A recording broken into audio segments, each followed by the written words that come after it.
देखिए बच्चों, हम लोग जो टॉपिक को पढ़ रहे थे क्षेत्रीय निकाय का। क्षेत्रीय निकाय मतलब उसमें हम लोगों ने क्षेत्रीय निकाय का मतलब क्या था? स्थानीय निकाय। स्थानीय निकाय में हम लोग जो है देख रहे थे, किसको देखा था हम लोगों ने? एक पंचायती राज व्यवस्था को, और जो है दूसरा कौन सा देखा था? नगर निकाय। क्लियर? तो इसमें जो है टॉपिक आपका कौन सा है? अब इसके बाद जो मेन टॉपिक है इसमें अनुसूचित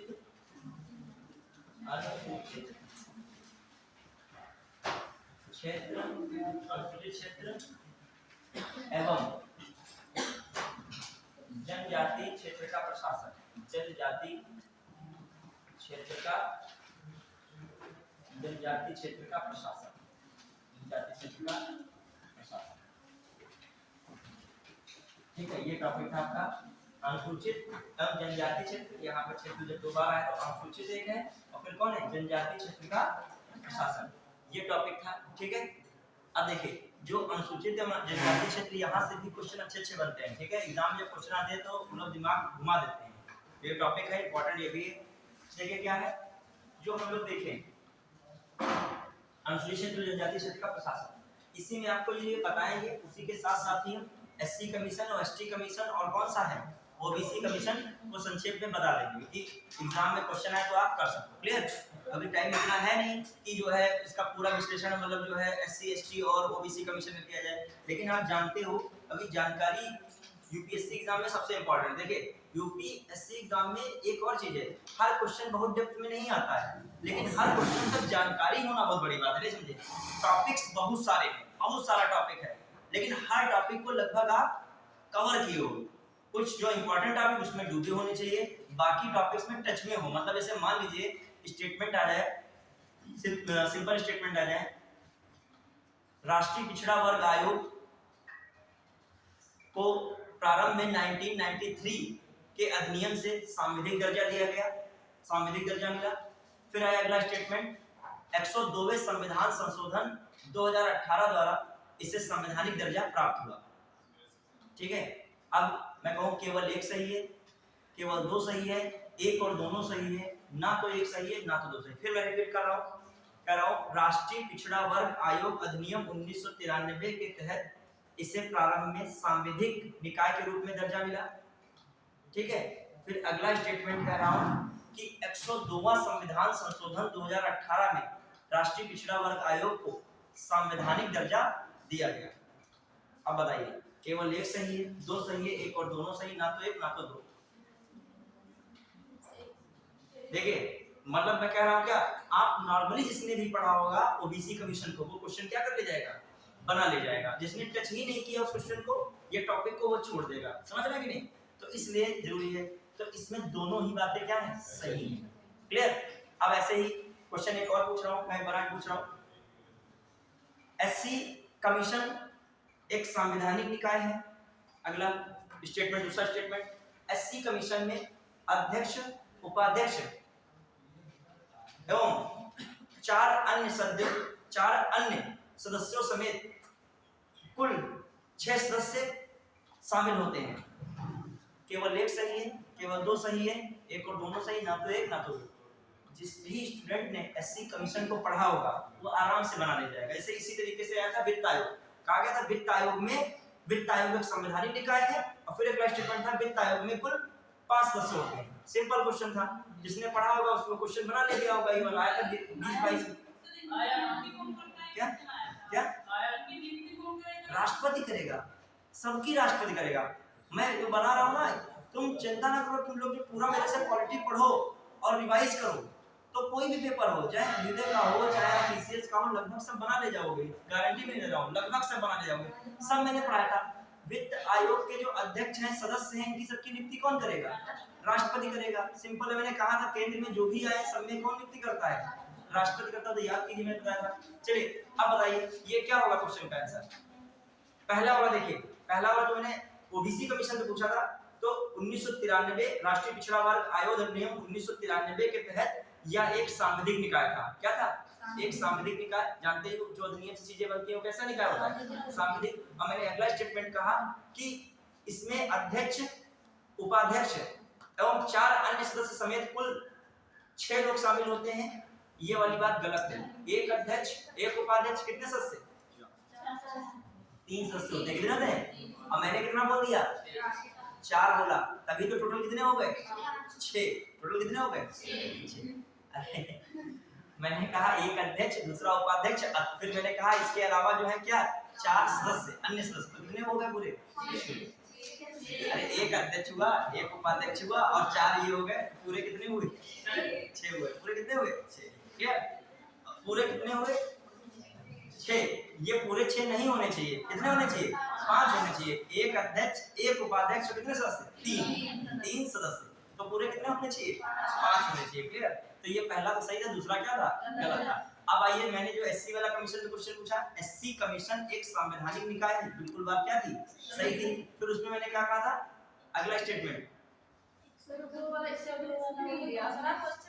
हाँ, एससी कमीशन में मान लीजिए मैंने सदस्यों की संख्या कहा, तो सदस्यों की संख्या कितनी है? 5। एक अध्यक्ष और दूसरा कितना? एक उपाध्यक्ष और 3 सदस्य। क्लियर? अभी टेंशन ना लीजिए, मैं केवल उनको समरी बता रहा था कि आप पढ़े होने चाहिए। पॉलिटी में जो जो टॉपिक आए उनको बस आपने क्या किया हो? पढ़ा हो, क्वेश्चन बना ले जाओगे। जो कभी लास्ट में रिवीजन क्लास नहीं रखी गई तो मैं फटाफट आपको सारी से रिवाइज करा दूंगा, यदि आपने मेरे नोट्स कायदे से पढ़े। यही एग्जाम नहीं है, कोई भी एग्जाम है जहां क्वालिटी आएगी वहां साथ देगी आपकी। ठीक है, चलिए देखते हैं, ध्यान दीजिएगा। अब आज आपका टॉपिक क्या? पहले मैं एससी एसटी कमीशन बाद में पढ़ाऊंगा, लास्ट का टाइम बचेगा। मैंने बता दिया SC commission, ST commission, OBC commission. क्योंकि उस क्लास में बच्चा टाइम था नहीं, तो मैंने कहा था उसको कहीं ना कहीं मैं क्या करूंगा? एडजस्ट करूंगा। तो एडजस्ट करना, ठीक है? मैं नहीं चाहता हूं कि कोई भी चीज आपकी छूटे। सोचता हूं एग्जाम आने वाला नॉर्मल चीज है, तुम लोग कौन सा चीज जानते ही नहीं थे, ये स्थिति ना है। ठीक है, चलिए स्टार्ट करते हैं। देखिए ना, पहले तो हमारा टॉपिक है क्या है? अनुसूचित एवं जनजाति क्षेत्र। पहले क्या है? अनुसूचित एवं जनजाति क्षेत्र का प्रशासन। तो ये किसमें आता है? ये हम लोग जब स्थानीय निकाय पढ़ रहे थे, तो स्थानीय निकाय में हम लोगों ने पंचायती राज व्यवस्था को पढ़ा था। पंचायती राज व्यवस्था के बाद उसके बाद क्या पढ़ा था? शहरी निकाय पढ़ा था। शहरी निकाय, और शहरी निकाय के बाद अब दूसरा जो टॉपिक है, तीसरा टॉपिक है, इसी के अंतर्गत कौन है? अनुसूचित क्षेत्र एवं अनुसूचित जनजाति क्षेत्र। अब देखिए, जो हम लोग देखें अनुसूचित तथा जनजाति क्षेत्र, ये कास्ट से नहीं मतलब है इसका। ये कास्ट वो अलग है, एससी कमीशन एसटी कमीशन वो अलग है। ये क्षेत्र है, क्या है? वर्ड याद रखिएगा, क्षेत्र है। ये अलग है सिस्टम, उसमें बदला। वो वाले आर्टिकल 338 और 338 ए, जो वो वाले कौन है? वो उससे रिलेटेड है, कमीशन से। वो नहीं है यहाँ पर, वो भी आप बाद में पढ़ाएंगे। ठीक है, अब ये अनुसूचित एवं जनजाति क्या होते हैं? क्षेत्र होते हैं। अब देखो इसमें क्या क्या मैटर है। जो अनुसूचित तथा जनजाति क्षेत्र में जो हम लोग देखें, इसी को तोड़ लें तो हम एक तरफ लिख रहे हैं अनुसूचित क्षेत्र। ठीक है, जो अनुसूचित क्षेत्र और जनजाति दोनों का जो देखें भाग, दोनों को देख लें। ये किस भाग में है? भाग 10। किसमें है? भाग 10 में। किस भाग में है? भाग 10 में है। ठीक है, कार्य अनुसूचित क्षेत्र जनजाति क्षेत्र का प्रशासन किसमें बताया गया है? भाग 10 में, संविधान के भाग 10 में। फिर जो देखें अनुसूचित क्षेत्र जो है, ये जो आता है आर्टिकल 244 का 1, अनुसूचित क्षेत्र का प्रशासन, जनजाति का प्रशासन है। क्या है? ठीक है, प्रशासन है। ठीक है, हाँ, अब आ जाइए, जो अनुसूचित क्षेत्र का प्रशासन है इसके बारे में कहा गया किसमें? 244 का 1। और जो हम लोग देखें जनजाति क्षेत्र, ये कौन सा वर्ड है? जनजाति क्षेत्र। इसका जो आर्टिकल किसमें जिक्र किया गया है? 244 का 2 में। कहाँ यूज किया गया? 244 के 2 में। ठीक है, जब यहाँ से क्वेश्चन आता है, यूपीएससी उठाता है, बहुत जबरदस्त उठाता है क्वेश्चन यहाँ से। ठीक है, फिर आइए अब देख रहे हैं हम लोग, जो 244 का 1 हो गया, 244 का उधर कौन सा है? 2। अब इसमें हम देखें जो और पॉइंट्स क्या देख सकते हैं, जो ये शेड्यूल है। शेड्यूल मतलब अनुसूची। अनुसूची 5 में आता है। क्या आता है? अनुसूची 5 में। और जो ये हैं जनजाति क्षेत्र हैं, ये किस अनुसूची में आते हैं? अनुसूची 6। इसमें आते हैं 6। क्लियर? अब आइए ध्यान दीजिएगा, अब देखो अनुसूची 5 के मतलब जो इसके अंदर राज्य कवर किए गए, कितने राज्य कवर किए गए हैं? 10 राज्य। बहुत बार क्वेश्चन आया है, प्रीवियस ईयर में भी बताऊंगा। अनुसूचित जो 5 के अंतर्गत जो कहा जाए कि मेघालय, असम, मिजोरम और त्रिपुरा के अतिरिक्त अन्य राज्यों के अनुसूचित क्षेत्रों पर अनुसूची 5 का प्रावधान लागू होता है। तो स्टेटमेंट क्या है? सही है। समझ पाए? मैंने कौन से राज्य छोड़ दिए? असम, मेघालय, त्रिपुरा, मिजोरम के अतिरिक्त अन्य राज्यों में कौन से अनुसूचित क्षेत्रों में अनुसूची 5 का प्रावधान या अनुसूची 5 के प्रावधान लागू होते हैं। तो इसका मतलब जो है उनको अलग हटा के कौन से राज्य हैं? जो उन राज्यों को हटा के कौन से राज्य हुए? ये 10 राज्य। इस अनुसूची के अंदर कितने राज्य आते हैं? 10। उन राज्यों में कौन से अनुसूची के प्रावधान लागू होते हैं? अनुसूची 5 के। समझ रहे हैं? ये टॉपिक एक अच्छा टॉपिक है, थोड़ा सा जटिल भी, तो लड़के ज्यादा छोड़ देते हैं और टीचर्स भी छोड़ देते हैं, स्टूडेंट भी छोड़ देते हैं, लेकिन मैं इस टॉपिक को भी क्लियर कर रहा हूं कि यहां से क्वेश्चन बनते हैं अच्छे खासे। अब आइए 10 राज्य बहुत बार पूछा गया है। क्या पूछा गया है? मैंने कहा था जहां तक एग्जामिनर जाएगा वहां तक आप जाओगे, ठीक है? यदि एग्जामिनर क्वेश्चन दे रहा है कि कई बार क्वेश्चन आए हैं अनुसूची, ये नहीं कहा बच्चों को याद हो चुका है असम, मेघालय, त्रिपुरा, मिजोरम, वो कभी भी क्वेश्चन आता है कहता है अनुसूची 6 के अंतर्गत 5 के अंतर्गत कौन आते हैं? आप लगाए बैठे हो कौन वाले? अब बड़ा आनंद की महसूस कर, बड़ा पेपर जो रटा हुआ आ गया, सरल आ गया, वो किसकी बात कर रहा है? अब इसको रखने के लिए आपको 10 के 10 राज्य क्या करने पड़ेंगे? याद करने पड़ेंगे। आइए 10 राज्य इधर देखते हैं। 10 राज्य भारत का नक्शा बना पाओगे? भारत का नक्शा है, छोटा बहुत बना रहे हैं, ठीक है? बढ़िया कुछ नहीं, ये काम चलने भर का बनाया जा रहा है, ठीक है? अब देखो जब बढ़िया ना लगे तो अपना नक्शा देख लेना, ठीक है? कोई लोग, ठीक है? हाँ थोड़ा बहुत बना है समझने वाला, ठीक है? जो है ये ऐसे फिर ऐसे ऐसे फिर ऐसे, ठीक है? ध्यान दीजिएगा। मैं कहना चाह रहा हूँ 10 राज्य को डिनोट करने के लिए गया हूँ, तो अक्सर मैं जब कोई चीज राज्य वगैरह तो डिनोट जरूर करता हूँ नक्शे पे, आदत मेरी भी है, ठीक है? आप लोग भी कभी रटना सीधा मत करिए, नक्शे जरूर माइंड में क्या रहता है? बना रहेगा। अब देखो 10 राज्य हैं, यहाँ पर मिड में जानते हो एमपी है, कौन है? एमपी हो गया, मैं इसे लिखे दे रहा हूँ। एमपी के बगल में कौन है लगा हुआ? छत्तीसगढ़ है, ठीक है? छत्तीसगढ़ देखो ऐसे, ठीक है? बस क्लियर? हाँ छत्तीसगढ़। यहाँ पर कौन हो गया? झारखंड हो गया। बिहार के पास नीचे लगा हुआ कौन है? झारखंड। यहाँ पर कौन है? उड़ीसा। कौन है? उड़ीसा। फिर यहाँ पर कौन है? आंध्र प्रदेश। कौन है? आंध्र प्रदेश। और फिर यहाँ पर कौन है? तेलंगाना। कौन है? तेलंगाना। क्लियर? ठीक, तो 1 2 3 4 5 6 हो गए राज्य। कितने हो गए? 6। अब आइए इधर कौन है? राजस्थान। कौन है? राजस्थान। फिर कौन है? गुजरात। फिर कौन है? महाराष्ट्र। क्लियर? तो कितने हो गए? 6 3 9। एक बचा यहाँ पर कौन? हिमाचल प्रदेश। कौन बचा? हिमाचल प्रदेश। याद रखेंगे 10 राज्य, लिख लीजिएगा 10 राज्यों को भी। मैप में आप भी मैप बना के लिखा करो, थोड़ा बहुत मैप बनाया करो, मैप बना के करो, कोई दिक्कत नहीं, ठीक है? मैप बना के लिख लिया करें। देखिए क्या है, 10 राज्य में कौन हो जाएंगे? हिमाचल प्रदेश, राजस्थान, गुजरात, ठीक है? फिर आ जाइए एमपी, कौन है? महाराष्ट्र, छत्तीसगढ़, झारखंड, आंध्र प्रदेश, तेलंगाना, ठीक है?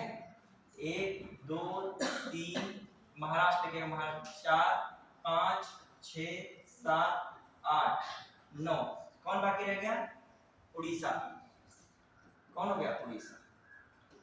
तो याद रहेंगे ये 10 राज्य। क्लियर? तो अनुसूची जो 5 है, अनुसूची 5 जो लागू होगी कितने राज्यों पे लागू होगी? इन 10 राज्यों पे लागू होगी, उसका प्रावधान है, ठीक है? बढ़ाइए। अब देखो याद करना कितना आसान, ये बेल्ट पकड़ो, मध्य प्रदेश है, छत्तीसगढ़ है, छत्तीसगढ़ के ऊपर कौन है? झारखंड। या झारखंड, मध्य प्रदेश, फिर छत्तीसगढ़, ये बेल्ट पकड़ लो, उड़ीसा, आंध्र प्रदेश, तेलंगाना, फिर ये बेल्ट पकड़ लो, राजस्थान, उसके नीचे गुजरात, उसके नीचे कौन है? महाराष्ट्र। एक ऊपर टुकड़ा अलग से याद रखे, कौन है? हिमाचल प्रदेश। क्लियर? बढ़ेंगे? चलिए ये सब चीजें हो गई। अब आइए जो दूसरा हिस्सा कौन है? अनुसूची 6 वाला। इसमें ये कितने बताया गया है? 4 राज्यों में। ये कितने राज्यों में प्रावधान लागू होगा? 4 राज्य। जैसे मैं कह रहा हूं ये 4 राज्य में किस तरीके से जो मैं कहूँ इसको असम, मेघालय, त्रिपुरा, मिजोरम में अनुसूची 6 के प्रावधान लागू होते हैं। तो बात सही है कि नहीं सही है? सही है, क्लियर। चलिए तो ये भी हो गया। अभी मैं किसकी बात कर रहा हूँ?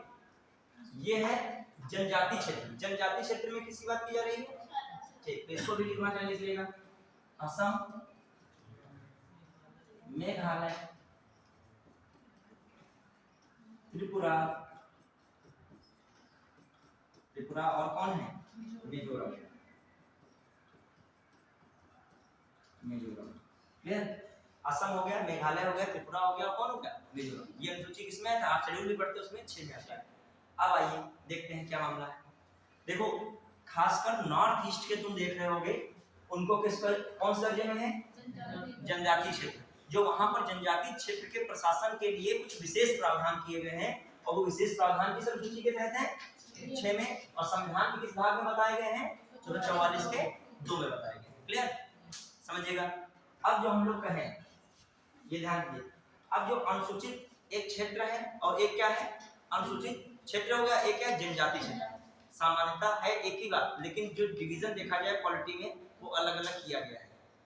अलग अलग भी है, बहुत सारी चीजें आपको अलग अलग भी मिलेंगी। तो एक पहले किसको पढ़ेंगे? अनुसूचित क्षेत्र को, और फिर किसको देखेंगे? जनजाति क्षेत्र। अच्छा एक और चीज, नॉर्थ ईस्ट के कुछ स्टेट तो इसमें आ गए हैं, लेकिन कुछ स्टेट को विशेष राज्य का अलग प्रावधान के लिए विशेष राज्य के दर्जा के रूप में अलग प्रावधान किया गया। विशेष राज्य का दर्जा कौन है? खास कर उधर के हैं, पूर्वोत्तर के हैं। 7 सिस्टर पूरे हो जाएंगे। 4 पे हो गए, पहले आर्टिकल बताइएगा। 371 ए, इसमें कौन है? नागालैंड। सारे मैं नहीं बताऊंगा। फिर आइए नागालैंड के बाद हालांकि बोडो ये भी आ गया है उधर में, असम भी आ गया, लेकिन और कौन है खासकर इसमें नहीं आए हैं, उनको भी विशेष राज्य का दर्जा दिया गया है। सी कौन है? मणिपुर। मणिपुर, क्लियर। जो ए जो आपका ए हो गया, सी हो गया, और एक और आता है 371 का जी, जिसे कहते हैं मिजोरम। कौन है? हालांकि मिजोरम इधर भी आ गया है, क्लियर। ठीक, तो देखो लगभग जो है आपका एक नागालैंड हो गया और कौन आ गया? मणिपुर। ठीक, हालांकि इधर भी उनको दे दिया गया। मिजोरम में क्या है? जी है। देखिए जैसे जो राज्य बाकी रहे तो उनको किसमें दर्जा दे दिया गया? विशेष राज्य में दर्जा दे दिया गया। क्लियर। बड़े अरुणाचल प्रदेश का अरुणाचल प्रदेश किसमें आता है? कोई बताएगा? अरुणाचल प्रदेश बताइए, इसमें से 371 किसमें आता है? अरुणाचल प्रदेश किसमें आता है? अरुणाचल को बताएगा? नहीं, 271 बी में तो बोडो हो जाएगा, असम का कुछ मामला आता है। हाँ बताइएगा। सी जो है अरुणाचल प्रदेश किसमें आता है? अरुणाचल प्रदेश। एक तो मणिपुर आ जाएगा और एक जो है स्थान रखेगा इसमें मणिपुर नहीं, एक 300 आप लोग बताओगे किस उसमें आता है? अरुणाचल प्रदेश से आता है। किसमें आता है? अरुणाचल प्रदेश। अरुणाचल प्रदेश बताइएगा अरुणाचल प्रदेश किसमें आता है? ये आप सर्च करके बताइएगा। ये इसमें जी में नहीं आएगा ये। अब देखो कहने का मतलब ये कुछ राज्यों किसमें दे दिया गया? विशेष राज्य के दर्जा में दिया गया। कुछ को किसमें दिया गया है? किसमें दिया गया? शेड्यूल 6 में। और ये पूरे राज्य मिलकर क्या कहते हैं? 7 सिस्टर कहते हैं। क्या कहलाता है इन्हें? 7 सिस्टर्स। क्या कहलाता है? 7 सिस्टर्स। क्लियर। 7 सिस्टर्स होते हैं। तो देखा जाए जनजाति क्षेत्र में, देखा जाए यहाँ भी जनजाति क्षेत्र में है, एच में है, एच में है ना? ठीक है, तो शॉर्टकट वही बन जाता है। अरुणाचल में आता है, चल में CHAL आता है। हमारा दिमाग क्या रहा है? अरुणाचल में। शॉर्टकट क्या रखें? किसमें रहेगा? अरुणाचल। कौन हो जाएगा ये? क्लियर। लिख लेगा 371 कौन है? एच है। क्लियर। हमने बनाया है ट्रिक, जैसे बी वाला क्यों नहीं, हम तुरंत जान गए बी क्या है? बोडो। बोडो का मतलब असम। ठीक है। सी को बनाया था मणिपुर। अभी डी आता है 371 का क्या है? डी, हैदराबाद। मतलब हम आंध्र प्रदेश और तेलंगाना बना देते हैं उसमें। देखो अभी आपको जरूरत इतनी है, वरना हम ABCDEFGHIJ के तक लिख दें, लेकिन अभी कितनी जरूरत है?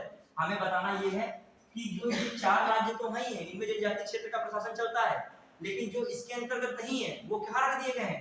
विशेष राज्य के दर्जा में उनको अलग से आर्टिकल दे दिया गया है, उनके लिए विशेष जो प्रावधान है प्रशासन का किसमें रख दिया गया है, आर्टिकल 371 ए में किसके लिए रखा गया है, नागालैंड पे, 373 71 सी में किसके लिए रख दिया है, मणिपुर में, और 371 एच में किसके लिए रख दिया गया है, अरुणाचल प्रदेश के लिए किसके लिए रख दिया गया है, क्लियर। और ये चारों जो स्टेट है सेवन सिस्टर कहलाते हैं, क्या कहलाते हैं, क्वेश्चन कभी करते हैं सेवन सिस्टर में कौन शामिल नहीं, ये है सिक्किम इसमें नहीं है सेवन सिस्टर में, ठीक है, याद रखिएगा।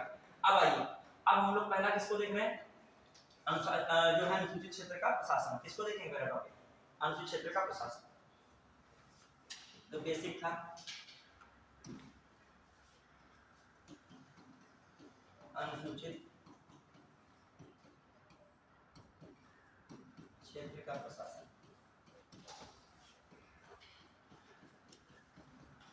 ठीक है। अनुसूचित क्षेत्र का प्रशासन जो हम लोग देखें, अनुसूचित क्षेत्र का प्रशासन क्यों जरूरत पड़ रही है, मतलब अलग से इसकी व्यवस्था क्यों करनी पड़ रही है। देखा जाए कुछ ऐसे क्षेत्र हैं भारत में जो सामाजिक आर्थिक रूप से क्या है, बहुत पिछड़े हैं, ठीक है, सामाजिक आर्थिक रूप से वो अन्य राज्यों की अपेक्षा ज्यादा पिछड़े हैं, और पारंपरिक रूप से वहां लोग जीवन अपना जी रहे हैं, आदिवासी रूप कह सकते हो, आदिवासी लोग वहां पर अपना पारंपरिक रूप से जीवन व्यतीत कर रहे हैं। आदिवासी का मतलब जो आदिम लोग हैं, बहुत पहले से वहां पर अपना क्या कर रहे हैं, जीवन व्यतीत कर रहे हैं, किस रूप से, पारंपरिक रूप से। पारंपरिक में इसलिए कर रहा हूं कि वो नई चीजें बदलाव नहीं चाह रहे हैं, ठीक है, और पीछे भी बहुत है, तो उनको किस तरीके से जो विकास कार्य में जोड़ा जाए, विकास की भूमिका में लाया जाए, डेवलप वहां किया जाए, तो उसके लिए क्या किया जा रहा है, विशेष कुछ प्रावधान किए जा रहे हैं। तो इसीलिए उस प्रावधान को किसके अंतर्गत रखा जा रहा है, अनुसूचित क्षेत्र का प्रशासन। मतलब आप कुछ तो जानोगे इसे क्यों जरूरत क्यों पड़ रही है अनुसूचित क्षेत्र का प्रशासन की। तो मैं कह रहा हूं जैसे कह सकते हो जो आदिम लोग हैं, आदिम लोग मतलब जो प्राचीन काल बहुत दिनों से वहीं पे रह रहे हैं, आदिम लोग हैं, वो क्या है, आर्थिक एवं सामाजिक रूप से क्या है, पिछड़े, आर्थिक एवं सामाजिक रूप से पिछड़े, ठीक है, आर्थिक और सामाजिक रूप से पिछड़े हैं, प्लस क्या है, जो है पारंपरिक जीवन जी रहे हैं, पारंपरिक जीवन जी रहे हैं, जीवन में विश्वास कर रहे हैं। तो उन क्षेत्रों के लिए विशेष, उन क्षेत्रों के उत्थान के लिए, उन क्षेत्रों के उत्थान के लिए विशेष प्रावधान किए गए, विशेष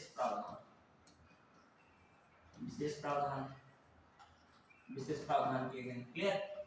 और ये जो है देखा जाए किस संवैधानिक उपबंध में क्या मामला है, क्या है, संवैधानिक उपबंध में जो विशेष प्रावधान किए गए हैं, ये किस संवैधानिक उपबंध की बात कर रहे हैं, किसमें है, एक तो भाग किसमें बताया जा रहा है, 10 में। अनुसूची कौन सी है, अनुसूचित क्षेत्र का मैं कह रहा हूँ कौन है, 5 है।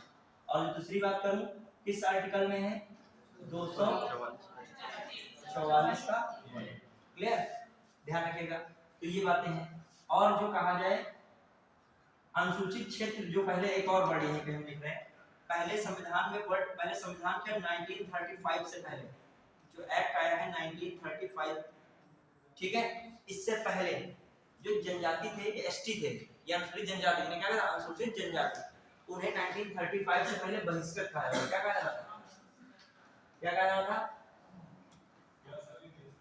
जो 1935 का एक्ट आया है उससे पहले जो ब्रिटिशर्स थे, खासकर अंग्रेज लोग थे, उनको क्या कहते थे, बहिष्कृत करते थे। अंग्रेज लोगों का जो शासन काल चल रहा था, तो जो पर्वत के क्षेत्र के लोग थे, खासकर जनजाति लोग, क्या कहते थे अंग्रेजों के सिस्टम में, बहिष्कृत कहा जाता था।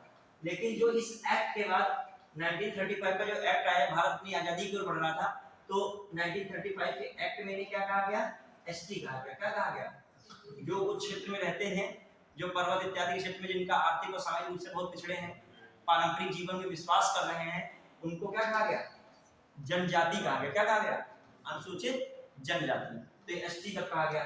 तो कहने का मतलब, तो ये तो संवैधानिक उपबंध है, तो संवैधानिक उपबंध में किसका थोड़ा वो रोल रहता है, एक्ट का जो कहा जाए, कौन सा एक्ट का रहेगा, 1935 का, ठीक है। तो ये सब चीजें बेसिक है। अब आ जाइए जो हम लोग देखें, ये तो संवैधानिक उपबंध हो गया, क्लियर। और सर हाँ, अभी प्रशासन की बात समझेगा। अब प्रशासन को हम देखने जा रहे हैं। इसमें तो अभी हमने केवल बताया है, ये सब चीजें बेसिक है। ये क्या है, क्यों जरूरत पड़ रही है। फिर अब क्या है, संवैधानिक उपबंध कहाँ कहाँ, मतलब कॉन्स्टिट्यूशन में प्रोविजन कहाँ कहाँ दिए गए हैं।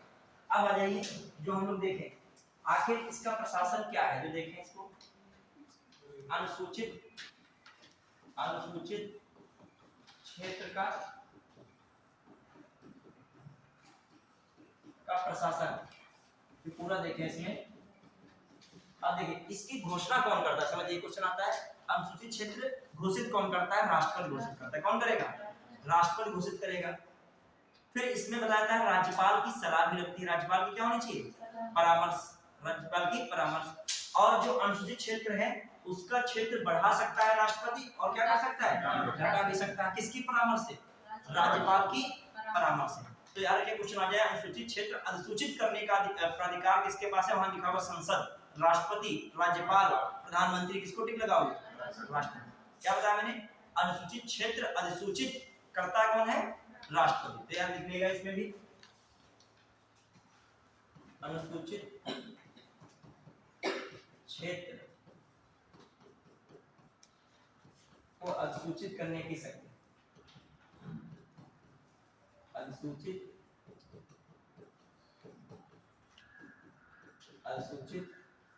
या जो कह सकते हो घोषणा, अधिसूचित या घोषणा करता कौन है, राष्ट्रपति। कौन करता है, राष्ट्रपति करता है। ठीक है, राज्यपाल की सलाह से, राज्यपाल के परामर्श से, राज्यपाल के परामर्श से राष्ट्रपति अनुसूचित क्षेत्र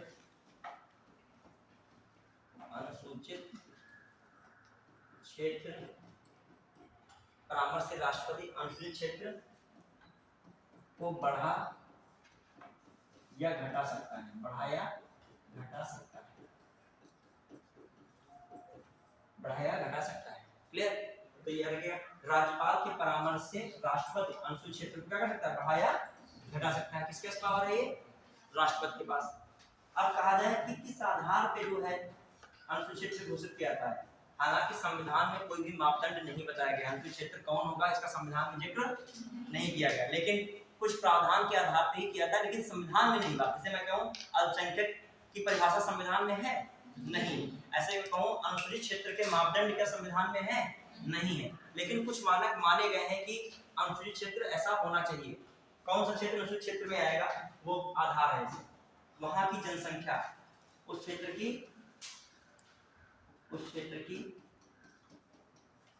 जनसंख्या किसकी बहुलता हो, एसटी की। मतलब उस क्षेत्र की जनसंख्या एक आधार है कि मान लीजिए भुरिया आयोग था, उसने ही कहा था यदि किसी क्षेत्र में 40% जो है एससी आबादी, एसटी आबादी, कौन सी एसटी आबादी है, तो वैसा क्षेत्र कैसा माना जाएगा, अनुसूचित क्षेत्र माना जाएगा। कैसा, क्या नहीं, ये बता रहा तुम लोग कास्ट के क्यों जोड़ रहे हो, गड़बड़ हो जाएगा। मैंने अनुसूचित क्षेत्र कहा है, अनुसूचित जाति नहीं कहा है, समझ रहे हो। एससी कहाँ पढ़ा है, नहीं, इसमें अनुसूचित क्षेत्र अलग है चीजें, प्रक्रिया समझना यार। ये उसको मत मान, गड़बड़ हो जाएगा। ये अनुसूचित क्या है, क्षेत्र है, समझ रहे हो कि नहीं। अच्छा बताइए, वहां पर आपको कहा जो है ये अनुसूचित क्षेत्र का मतलब क्या है, जो यहाँ पर आबादी जनसंख्या क्या हो, ठीक है, हाँ, निवास करती हो। लगभग कितनी कह रहे हैं, 40%। मगर एसटी एससी की नहीं कहा जा रहा है यहाँ पर बात किसकी हो रही है, खासकर एसटी की ही हो रही है। ठीक है, अब देखिए बात यहाँ पर एसटी की नहीं, क्या करूं, आदिम लोग कौन होंगे बताइए, जो है सबसे पहले कौन निवासी होंगे, एसटी ही है। कौन है, कहा जा रहा है। और बहिष्कृत वर्ड किसके लिए वो लोग यूज किया जा रहा है, एसटी के लिए नहीं, एसटी के लिए। किसके लिए, एसटी के लिए बात चल रही है, समझ पा रहे हो कि नहीं। ऐसे तो उत्तर प्रदेश भी है, मान लीजिए एससी बाहुल तो कौन सा है, उत्तर प्रदेश है। अनुसूचित क्षेत्र में कहीं उत्तर प्रदेश का नाम आ रहा है, नहीं आ रहा है, वो अलग है, वो अलग है। अनुसूचित तो देखिए वो अनुसूचित जाति क्षेत्र है, फिर मैं कंफ्यूज तुम लोग हो रहे हो। हाँ वो अलग चीज है, नहीं समझिए बात। एससी एसटी अलग है सीन। यहाँ पर कहा जा रहा है जो डेवलप नहीं है, ऐसी जनसंख्या के मामले में एससी में सबसे ज्यादा कहाँ है, उत्तर प्रदेश में। सबसे कहा उत्तर प्रदेश। क्या जो छठी अनुसूची जो पांचवी अनुसूची उत्तर प्रदेश से रिलेटेड है? नहीं है। तो ये बात उसकी नहीं है, केवल ये बात है जो आर्थिक और सामाजिक से बहुत पिछड़े हैं और खासकर जनजाति टाइप के हैं, पहाड़ों पे रहे या कहीं रहे, जो डेवलप पूरी तरीके से नहीं कर पाए, उसकी बात है। कास्ट नहीं रखेगा यार, गड़बड़ा जाएगा। उस क्षेत्र की जनसंख्या क्या हो ज्यादा हो, तो लगभग कितनी बता रहे थे भूल जाए 40%। फिर आ जाइए, अब देखो अभी मैं कहूं अनुसूचित क्षेत्र, अब जैसे एक आता है अनुसूचित क्षेत्र एवं अन्य पारंपरिक निवासी अधिनियम 2006। अब तुम उसमें ढूंढोगे अनुसूचित क्षेत्र है, अन्य पारंपरिक निवासी अधिनियम, मतलब अनुसूचित क्षेत्र का मतलब क्या, जो जंगल में लोग क्या है रह रहे हैं, उनका अधिनियम 2006 बनाया गया है। और फिर ब्रैकेट में क्या लिखा होता है, वनों में रहने वाले लोगों की अधिकारों की मान्यता वाला अधिनियम। जैसे मान लीजिए अभी पेशा एक्ट आया, पेशा एक्ट में भी क्या यूज किया जाता है, पेशा में। अब वो तुम वहां जोड़ोगे एससी वो नहीं होगा, बनेगा, गड़बड़ा जाएगा। ठीक है, पहले बता रहा हूं, पहले स्टार्टिंग में इसलिए टॉपिक कर दिया था कि कास्ट वाला नहीं है, इसमें लफड़ा यही हो जाता है। वहां अनुसूचित जाति वाला वर्ड लिखा है, जनजाति लिखा है। जनजाति तो एक मजबूरी है, वहां पे तो वही है। ये जनजाति भी देखा जाए, जनजाति भी तो जात से बिल्कुल मत जोड़िए। जनजाति का मतलब यहाँ पर वो लोग जो बहुत पिछड़े हैं, वनों में निवास कर रहे हैं, उनके वन संबंधी कुछ अधिकार हैं, उनके कुछ परंपराएं हैं, कैसी वन वाली है, उनको बचा के रखना है। ठीक है, अब देखिए जब पेशा है, अब पेशा कहाँ के लिए बना है, लिखा है इसका पेशा जो बनता है, लिखा होता है पंचायत बंद, फिर अनुसूचित क्षेत्रों तक विस्तार। कौन सा विस्तार, अनुसूचित क्षेत्रों तक विस्तार अधिनियम 1996। अब अनुसूचित क्षेत्रों तक विस्तार, इसका मतलब थोड़ी अनुसूचित क्षेत्रों अपने उत्तर प्रदेश में थोड़ी पैसा लग जाएगा। अनुसूचित क्षेत्र कहाँ, जो पिछड़े हो बहुत ज्यादा, खासकर समझ पाए नहीं, जो जनजाति वाले हो, समझ पाए कि नहीं। हाँ क्या, हाँ पेशा आया था 1996 में है पेशा। ठीक है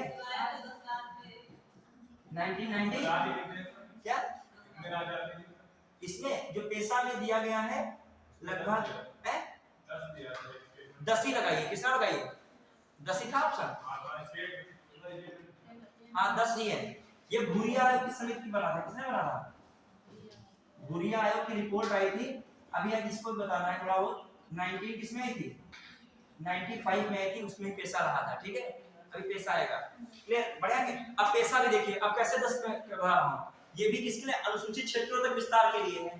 ठीक है, अनुसूचित क्षेत्र में कितने रह जाते हैं, आप ही बताओ, कितना टिक लगाओगे, समझ में कि नहीं, समझ रहे हो कि नहीं, अनुसूचित क्षेत्रों तक विस्तार के लिए आता है। क्लियर, अब आ जाइए आगे बढ़े। पेशा भी तो वही कह रहा है, अनुसूचित क्षेत्रों तक विस्तार, वहां पर पंचायत व्यवस्था लगेगी। चलिए आइए अगला देखते हैं, यहाँ पे आधार, चलिए कहाँ पे थे हम लोग, आधार जनसंख्या। फिर आ जाइए, एक है क्या, आकार क्या होना चाहिए, उसका आकार क्या है, उसकी सघनता क्या है। ठीक है, उसका आकार क्या है, सघनता क्या है। फिर जो देखा जाए, और कहा है आर्थिक और सामाजिक रूप से क्या हो, पिछड़े हो, ये भी दिमाग रखिएगा, आर्थिक एवं सामाजिक रूप से पिछड़े। ठीक है, फिर आ जाइए अगला स्टेटमेंट, अगले में क्या है, आर्थिक और सामाजिक रूप से पिछड़े। फिर देखिएगा इसमें एक और पॉइंट जो देखे, प्रशासनिक इकाई, प्रशासनिक इकाई मतलब किस आधार पे वहां कोई प्रशासन है कि नहीं है, कैसा प्रशासन है, कौन सी प्रशासनिक है, जिला स्तर की है, कौन सी प्रशासनिक है तालुका स्तर की है, तो ये सब चीजें इस आधार पे क्या किया जाता है, अनुसूचित क्षेत्र डिसाइड किया जाता है। किस आधार पे, और इसको भी जान लीजिए, इस आधार पे क्या डिसाइड किया जाएगा, अनुसूचित क्षेत्र। अभी जनजाति पे नहीं है, किस क्षेत्र पे है, अनुसूचित क्षेत्र। क्या हो, उनकी जनसंख्या, वहां आकार है, सघनता है, आर्थिक और सामाजिक रूप से क्या हो, पिछड़े हो, और क्या हो, वहां की प्रशासनिक इकाई कैसी है, इस आधार पर डिसाइड क्या किया जाएगा, अनुसूचित क्षेत्र का प्रशासन बनाया जाएगा। अब देखिए इसी आधार पर ये सब चीजें देखी जाती हैं, ये संविधान में लेकिन नहीं है, ये माना गया, ये प्रावधान माने गए, लेकिन संविधान में वर्णन नहीं है। जब ये सब चीजें देखेगा तब राज्यपाल किसे सिफारिश करता है, राष्ट्रपति से, और राष्ट्रपति इसी आधार को देखते हुए क्या करता है, अनुसूचित क्षेत्र घोषित करता है, और उसको बढ़ाएगा या क्या करेगा, घटाएगा, उसको बढ़ाता है या क्या करता है, घटाता है। क्लियर, ये कौन करेगा फाइनली, राष्ट्रपति, किसकी सभा से, राज्यपाल। ये प्रावधान, ये भी देखिएगा प्रावधान जो है आधार, ये संविधान में नहीं है, संविधान में नहीं है। पता क्वेश्चन क्या आया था? एक क्वेश्चन यूपीएससी में पूछा गया था, स्टेटमेंट लिखा था कि संविधान में अनुसूचित क्षेत्र का निर्धारण किया गया है। पहला स्टेटमेंट था वहां की जनसंख्या के आधार पर, आर्थिक एवं सामाजिक रूप से पिछड़ेपन के आधार पर, उनकी प्रशासनिक इकाई के आधार पर, और फिर लिखा था उपयुक्त में से कोई नहीं। बताओ क्या होगा? फिर एक था ये जो है, अब मैंने, हाँ अब बताइए इसमें से कौन सा होगा? उपयुक्त में से कोई नहीं, या इनमें से कोई दिख रहा है तुम्हें? उपयुक्त में से कोई नहीं। क्यों नहीं कोई? क्योंकि एक वर्ड इसमें लिख दिया ना संविधान में। क्या वर्ड लिख दिया है? संविधान। वरना हो जाते हैं, लेकिन क्या संविधान में ये चीजें, और मान लीजिए किसी स्टूडेंट ने देखा ठीक पहला वाला देखा उनकी जनसंख्या के आधार पे तो तुरंत लगा दिया, लेकिन वो चीज नहीं बनी जाएगी। बढ़िया। चलिए अब आइए कुछ और चीजें देख रहे हैं। अब क्या है,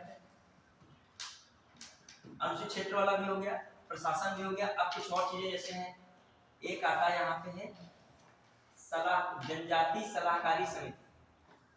जनजाति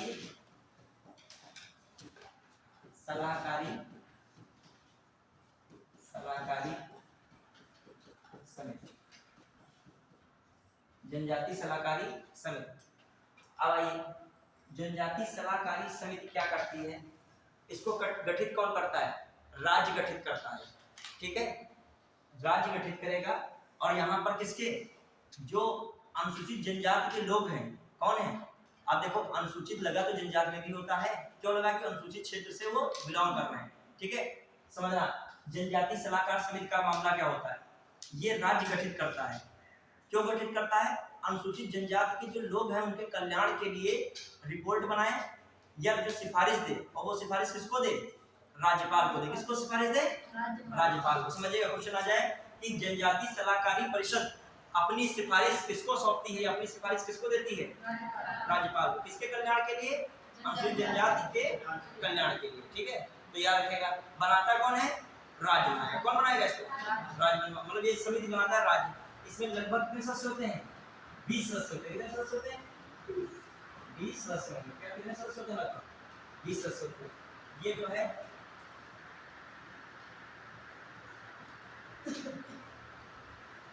जनजाति के कल्याण के लिए, अपनी सिफारिश राज्यपाल को सौंपता है। किसको सौंपता है? राज्यपाल को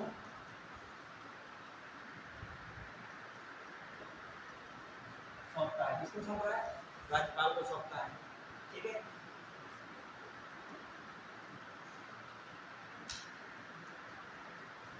ठीक है। जन कल्याण के लिए किसको सौंप रहा है? राज्यपाल को सौंप रहा है। कौन? जो है जनजाति सलाहकारी समिति। लगभग इसमें कितने सदस्य होते हैं? 20 सदस्य। ठीक है, और यही सिफारिश राज्यपाल किसमें प्रयोग करता है? राष्ट्रपति को बढ़ाने या घटाने के लिए क्या करता है? प्रयोग करता है। क्लियर? अब आ जाइए कुछ और बातें। इसमें जो है केंद्र एवं राज्य की कार्यकारी शक्ति में क्या मामला है? कार्यकारी शक्ति में, कार्यकारी शक्ति के रूप में देखा जाए जो इसमें देखें, राज्य की कार्यकारी शक्ति लागू होती है। किस शक्ति लागू होती है? राज्य की कार्यकारी शक्ति, राज्य की कार्यकारी शक्ति लागू होती है। किसी कार्यकारी शक्ति लागू होती है? राज्य की। लेकिन इसमें राज्यपाल का रोल बहुत अहम होता है। राज्यपाल कानून में संशोधन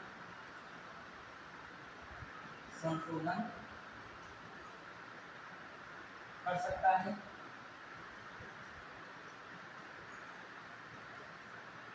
एवं कानून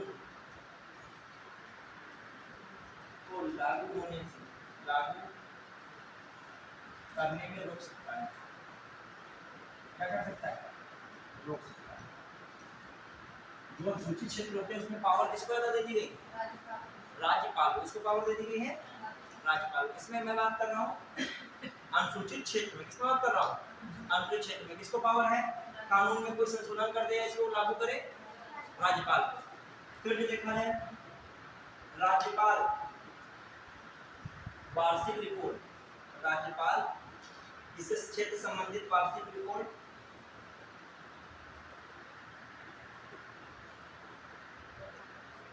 राष्ट्रपति को सौंपता है। किसको सौंप सकता है? राष्ट्रपति को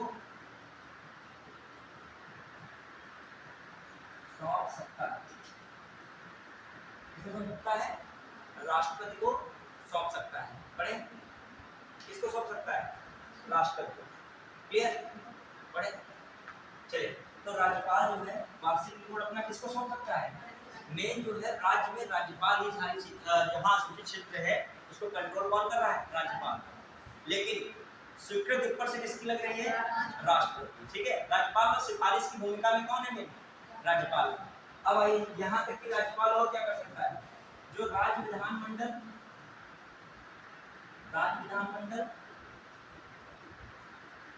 एवं संसद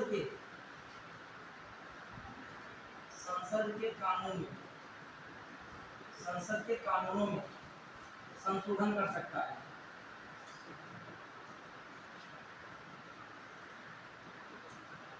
मतलब जो संसद के कानून सामान्य के लिए तो राज्यपाल नहीं कर सकता है, लेकिन जो अधिसूचित क्षेत्र होगा उसमें कौन कर सकता है? चाहे संसद का कानून हो चाहे किसका कानून हो, विधान मंडल का कानून हो, उसमें भी कौन काम कर सकता है?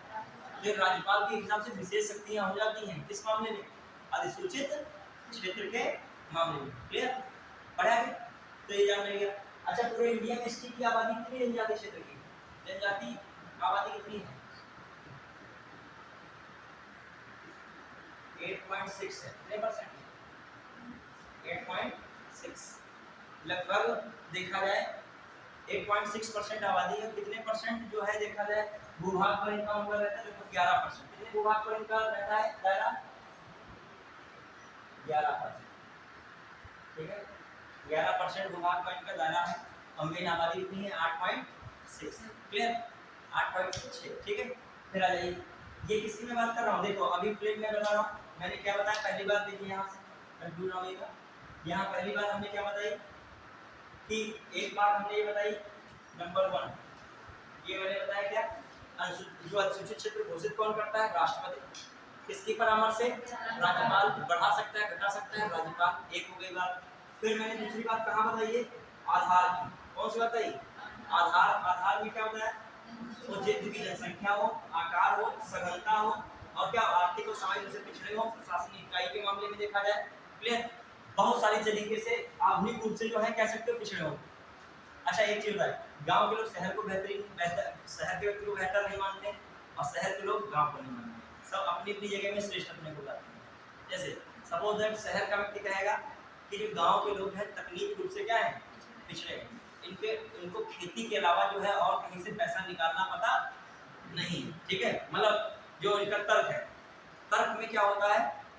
एक दूसरे के तर्क का सम्मान करना चाहिए, तभी जो है कुछ नया ज्ञान मिलेगा। ठीक है, वरना तुम पहले लड़ने लगोगे उसकी मन की बातें नहीं जान पाओगे आखिर कहना क्या चाह रहा है। ठीक है, और उधर शहर का गांव का आदमी कहता है कि शहर के लोग आलसी होते हैं, थोड़ी भी धूप झेल नहीं पाते हैं। ठीक है, मतलब जो है संघर्ष तो काटा ही नहीं है, और जो ईमानदारी नैतिक मूल्यों में है ही नहीं, सच्चाई तो है ही नहीं। ठीक है, तो आप जो है दोनों का अपनी अपनी जगह पे तर्क क्या है? कुछ सही है, कुछ हद तक देखो इसमें आप परेशान हो सकते हो, लेकिन कुछ हद तक क्या होता है? सही। ऐसा नहीं आदमी तक देता है। आधी ज्यादा आबादी रियल में देखा जाए गांव में किस पे डिपेंड है? एग्रीकल्चर पे। जो उनसे कह दो फूड प्रोसेसिंग की चीजें करो तो कहेंगे अरे ये कैसी खेती तो हो ही नहीं जा रही है, कुछ और क्या कर ले। जो कह दिया जाए कि आपका जितनी खेती है गन्ना गन्ना होने के बाद आप खाली 6 महीना, तो कहते वो ठीक है, गन्ना को देखते रहते हैं, इसी में खुश रहते हैं। ठीक है, मतलब जो है फसल कैसी है। जो कहा जाए कुछ टाइम पीरियड में जो आप पशुपालन या कुछ और साइड में वहीं गांव में चीज कर लीजिए तो ग्रोथ क्या होगा? ज्यादा हो जाएगी। लेकिन कुछ लोगों में देखा होगा गांव में जो मेहनती लोग होते हैं वो डेवलप क्या कर जाते हैं? ज्यादा कर लेते हैं। मतलब एक भैंस पाले हैं, 2-3 साल बाद देखोगे 4-5 भैंसे मिल जाएंगे उनके वहां, क्योंकि वो मेहनत है। उसमें क्या है? जानवर को पालने में मेहनत है। अब कोई जानता है पैसे आएंगे हमारे पास, लेकिन हम सुबह शाम इतनी जो है मेहनत हम जानवरों नहीं कर पाएंगे। हम उतने में हम 2 ही लाख रुपए आ जाए साल में, उतने में हम क्या कर लेंगे? गुजारा कर लेंगे। तो ये कहा जा रहा है तकनीक रूप से वो इंटरेस्ट नहीं ले रहे हैं, कोई और चीज नहीं करना चाह रहे हैं, उतने में काम चलता रहे। शहर के आदमी को क्या कह रहे हैं कि ईमानदारी थोड़ा सा उनके मूल्यों में क्या है? कम है। ठीक है, और मेहनत नहीं करना चाहते शारीरिक वाली, वो कौन सी मेहनत करना जानते हैं? मानसिक नहीं जा झेल पाएंगे। कहा जाए कि खेत चले जाओ तो जो एक बार वो खेत चला जाएगा, सपोज दैट शहर का जो रह रहा है तो हॉस्पिटल में एडमिट हो जाएगा अगले दिन। अभी उसके अंदर की जो स्टेमिना है नहीं है इतना झेलने वाला, ठीक है। चलिए, और गांव के व्यक्ति को जो पूरी तरीके शुद्ध तरीके से रहा, उसको कह दिया जाए कि आपको पूरा दिन भर का टेंशन झेलना है, वो बीमार हो जाएगा, वो टेंशन में बीमार हो जाएगा। इतनी इधर को किस्त देनी है, उधर को इतना पैसा देना है, उधर को अधिकारी से ये बात करनी, उधर ये कर्मचारी को जवाब देना है। देखा, हमें सीधी जिंदगी बताओ क्या होती है, ठीक है। तो सीधी जिंदगी तो हाच पाच है ना चीज। आइए देखते हैं, अब आइए कहाँ पे, ध्यान दीजिएगा। अब देखो क्या क्या मामला है। अब ये तो हमने देखा अधिसूचित क्षेत्र में क्या क्या चीजें देखी। पहला राष्ट्रपति, दूसरा आधार, तीसरा क्या देखा, कानून, विधि कैसे वहां पर क्या होगी, कोई विधि कैसे लागू होगी, उसमें मेन पावर किसकी देखी हम लोगों ने, राज्यपाल की। अब आइए हम लोग देख रहे हैं जनजाति वाला, किसको देख रहे हैं, जनजाति क्षेत्र का प्रशासन। जनजाति क्षेत्र में क्या प्रशासन। अच्छा, एक बार क्वेश्चन आया, जैसे मान लीजिए आया था, अनुसूचित जनजाति के लोगों के खिलाफ भेदभाव संबंधित सरकार द्वारा रोकने के संबंधित सरकार द्वारा क्या प्रावधान किए गए हैं, ठीक है। तो आप कौन कौन से बता सकते हो प्रावधान, और मान लीजिए उनमें से कोई प्रावधान दे दे तो आपको सारे प्रावधान पता होने चाहिए, जो भी प्रावधान दे दे मतलब आप कर ले जाओगे। या मेंस में क्वेश्चन आया था, इस तरीके का दिया था कि अनुसूचित क्षेत्र एवं जनजाति क्षेत्र में लोगों के उत्थान के लिए संविधान में क्या उपबंध बताए गए हैं। क्या पूछा गया, संविधान में क्या उपबंध है, समझाइए। अब जिसने इस टॉपिक को नहीं पढ़ा होगा वो हवा हो जाएगा, समझ नहीं पाएगा कह क्या रहा है, वो अपना वही SC ST कास्ट को लिखने लगेगा। वो नहीं लिखना है आपको, प्रोविजंस बताने, क्या बताने हैं, क्योंकि उसने कहा संविधान में क्या है, नहीं समझे, आपके मन में क्या है नहीं बताना है, वो क्या बताना है। अब देखिए संविधान में क्या क्या उपबंध लिख लीजिएगा, ये पॉइंट्स पूछ ले जाते हैं। देखिए आपको जब कोई क्वेश्चन होता है, जैसे उसने कहा संविधान में, जब क्वेश्चन क्या करता है, संविधान में कह रहा है कौन सी बातें हैं अनुसूचित क्षेत्र की, और 3 देगा, चौथा लिख रहा है इनमें से कोई नहीं। तो जब प्रीलिम्स नहीं मान रहा है कि संविधान में जो कोई और बातें बताओगे जो नहीं है, तो इसका मतलब कौन सा ऑप्शन लगाओगे, इनमें से कोई नहीं। और मेंस में वो दे रहा है संविधान में प्रावधान बताइए, आप सारे ऐसे प्रावधान बता रहे हैं जिसका संविधान में कोई नाता ही नहीं है, तो भी बात तो क्या निकली आपकी, वो देखते ही काट देगा प्रश्न, कहेगा ये तो कोई प्रोविजन बता ही नहीं। अब बताना होगा तो कौन से क्लॉज बताओगे, एक आर्टिकल 244 बताओ, कौन बताओगे, 244 का पहला, 244 का दूसरा, समझ पाए।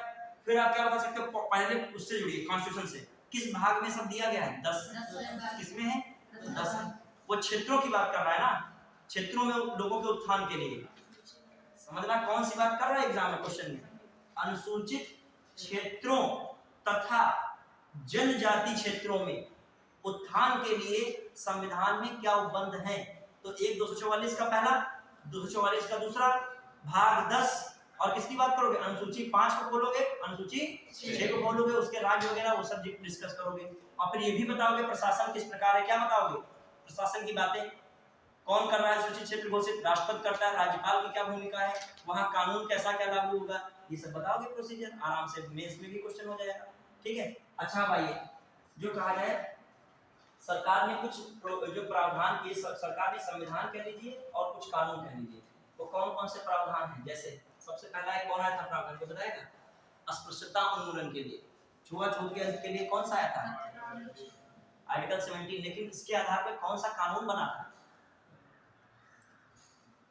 तो बताएगा, नागरिक अधिकार संरक्षण अधिनियम, कब, 1955। लिखिएगा, ये सब पूछे जाते हैं, क्वेश्चन आए हुए हैं, ठीक है, ठीक है।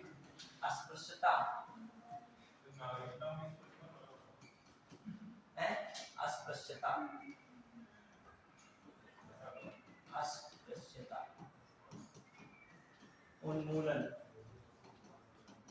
उन्मूलन के लिए अभी बता रहा हूँ जो भी समस्या होगी, नागरिक अधिकार संरक्षण अधिनियम क्या है, 1955।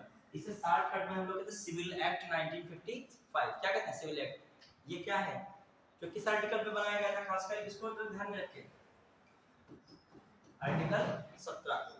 अस्पृश्यता उन्मूलन ये किस में था, ये मूल अधिकार था कि नहीं? तो उसी आधार पे कौन आएगा? स्पष्टता मूल के लिए क्या बना था? नागरिक अधिकार संरक्षण अधिनियम 1955 ये प्रावधान किया गया। और बताइए क्या क्या प्रावधान हुए?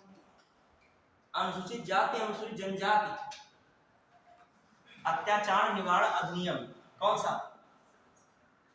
SC ST एक्ट जिसे कहते हो, क्या है, कब है? पता ही नहीं है।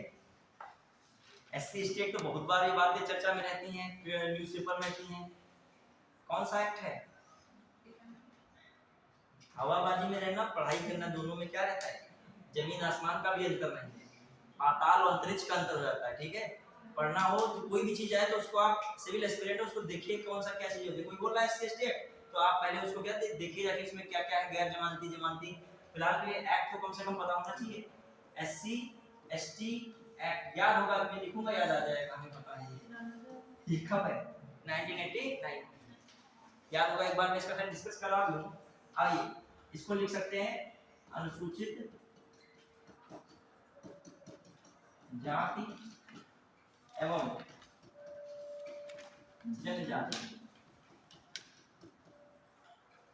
ठीक है, अत्याचार निवारण अधिनियम।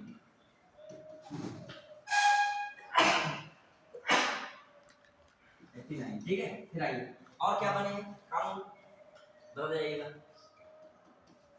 और क्या संबंधित कानून बनाए गए हैं? जो है अनुसूचित क्षेत्र जनजाति क्षेत्र खासकर जो है, एक इम्पोर्टेंट कौन है?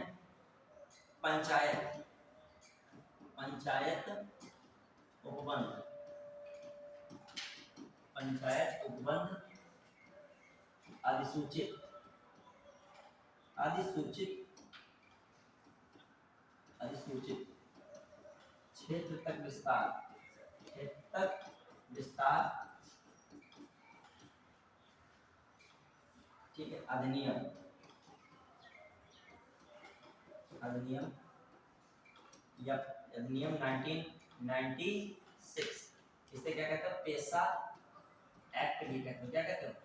पेशा 1990, पेशा एक्ट 1996, पेशा एक्ट 1996 मतलब panchayat extension schedule areas act 1996। इससे शायद 21-22 में ही किसी में पूछा गया था, पेशा एक्ट डायरेक्ट पूछा था किस सन में है, बस किसी को कितना याद होता? 1996 याद होता, उसका काम क्या होता? चल जाता। ठीक, बस एक्ट सन सीधे पूछ लिया, बस सीधे उसमें 1995 96 97 98 सीधे मारो। ठीक, 1996। एक मैंने वर्ड लिखा है अनुसूचित, या अनुसूचित नहीं, अनुसूचित, अनुसूचित लिखेगा। अनुसूचित क्षेत्र तक क्या है? विस्तारित है। अनुसूचित क्षेत्र तक विस्तारित वो कौन सा? 1996 है। क्लियर? फिर आ जाइए अगली बात, इसमें और कौन सा बना था बहुत इंपॉर्टेंट नियम? अनुसूचित क्षेत्र, अनुसूचित क्षेत्र तथा अन्य पारंपरिक, पारंपरिक वन निवासी, वन निवासी, वन निवासी वन अधिकार की मान्यता, वन अधिकार की मान्यता अधिनियम, अधिनियम 2006, ये भी याद रखेगा 2006। क्लियर?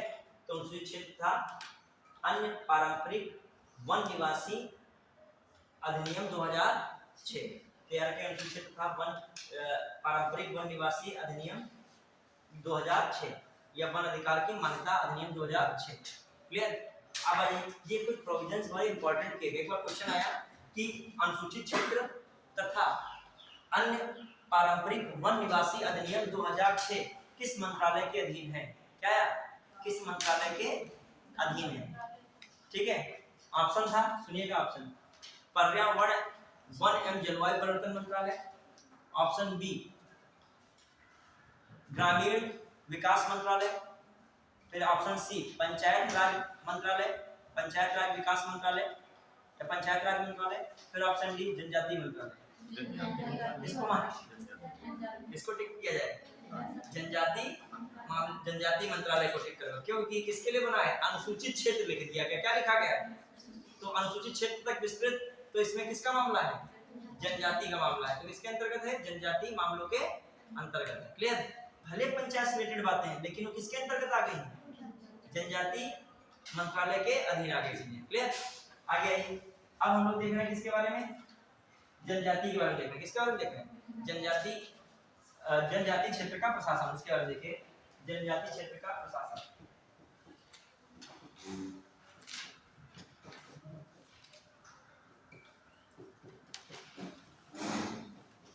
क्षेत्र का प्रशासन, ठीक है। पहली बात है किस अनुसूची में दिया? अनुसूची 6, ठीक है। इसमें कौन कौन से राज्य हैं और कौन से आर्टिकल में? आर्टिकल 244 के 2 में असम, मेघालय, त्रिपुरा, मिजोरम। कभी कभी हम मणिपुर दे देता है, क्या नहीं देगा? कंफ्यूज करने के लिए यार रहेगा मणिपुर मिजोरम में। मणिपुर इसके जस्ट ऊपर है ना, और मिजोरम इसके नीचे, ठीक है। त्रिपुरा जो है कौन है आपका? असम, मेघालय, त्रिपुरा, मिजोरम, ठीक है। असम, मेघालय, त्रिपुरा, मिजोरम, तो ये आपका हो गया में अनुसूची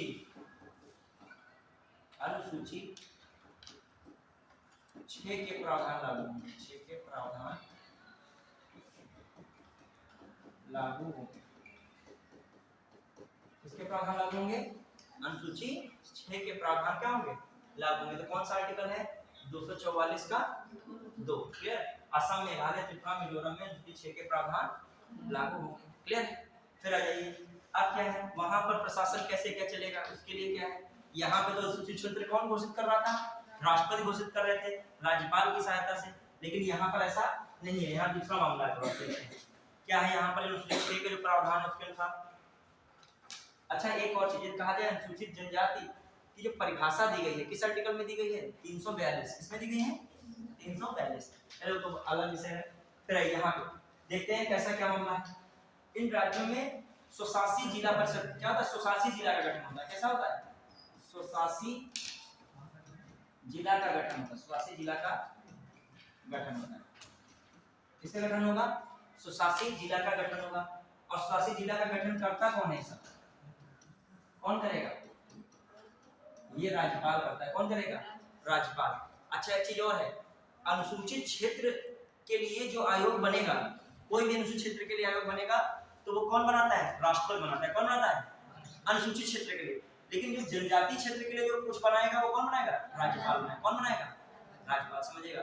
अभी मान लिया भूरिया आयोग बना था, वो किसके लिए था? अनुसूचित क्षेत्र, क्योंकि पंचायत अनुसूचित क्षेत्र विस्तृत वही तो है। वो किसने बनाया था? भूरिया आयोग गठित किसने किया था? राष्ट्रपति ने। अभी भूरिया आयोग में देख लीजिएगा, पूछा जा सकता है, पूछा गया भी 2-4 बार एग्जाम में क्वेश्चन आया। ऐसा जो बना है किस के तहत बना, किस रिपोर्ट के आधार पर बनाया गया, किसकी सिफारिश के आधार पर बनाया गया है? कौन सा? भूरिया आयोग। एक बार क्वेश्चन है, भूरिया आयोग कब गठित किया गया? 1995 में। 96 में तो रिपोर्ट दी है, फाइनली पैसा आ गया। 1995 में क्या किया गया था? गठित किया गया। किसने इसको गठित किया होगा? राष्ट्रपति ने। लेकिन यहाँ भी जो मामला है वो कौन करेगा? राज्यपाल। में कह रहा हूँ, स्वशासी जिला का गठन कौन करता है? राज्यपाल। स्थापना उसकी कौन करेगा? राज्यपाल। अब उसमें जिला परिषद बनती है। क्या बनती है? आया स्वशासी जिला का मतलब ऐसा नहीं है कि जो है ये राज्य के अधिकार क्षेत्र से बाहर चला जाएगा, मतलब एक अपनी अलग ही पूरी चीजें सब कुछ क्रिएट कर लेगा। ध्यान दीजिएगा, जो इतनी स्वायत्ता इसको दे दोगे, स्वशासी बना इतना ही दे दोगे, तो कोई जिला ये कहेगा कि हम कोई राज्य से अलग हैं, हमारे वहाँ सब डेवलप है, हम किसी और को एंट्री नहीं देंगे और हम अपना ही क्या करेंगे? विकास करेंगे। पावर दी गई लेकिन राज्य के अधिकार में रहेगा। किसके अधिकार में रहेगा? क्यों? ये राज्यपाल का ही सीधे बनाया जा रहा है, तो किसके कंट्रोल में रहेगा? लेकिन राज्य के अधिकार में रहता है। स्वशासी जिला का जरूर गठन किया जाता है राज्य के अधिकार में।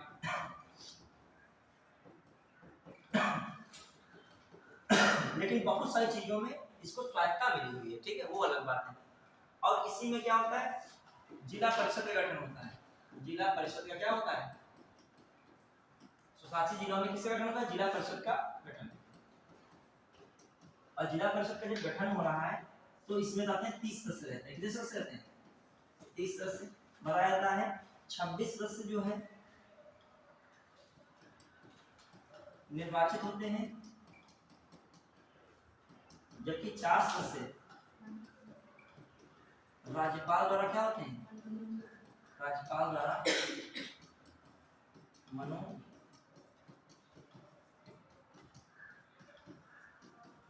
ठीक है, राज्यपाल द्वारा क्या होते हैं, मनोनीत होते हैं। क्लियर, पढ़ाएंगे। चलिए अब आ जाइए, ये हो गया किससे संबंधित है, जनजाति क्षेत्र के मामले में। क्लियर, अब आइए जिला परिषद का गठन होता है, तो ये ज्यादातर एक और जिला परिषद क्या बनाएगा, अपने कानून बना सकता है, अपने कानून बना सकता है, अपने कानून बनाता है। ये जिला परिषद अपने कानून बनाता है कि वहां के लोगों के लिए क्या जरूरी चीजें हैं, जिला परिषद इस तरह के कार्य कर सकता है। तो याद रखिएगा 4 जिलों में कुछ जो है जिला है वो किसमें आते हैं, स्वायत्त या स्वशासी जिला में। कौन कौन से हैं, हाँ असम में कौन है,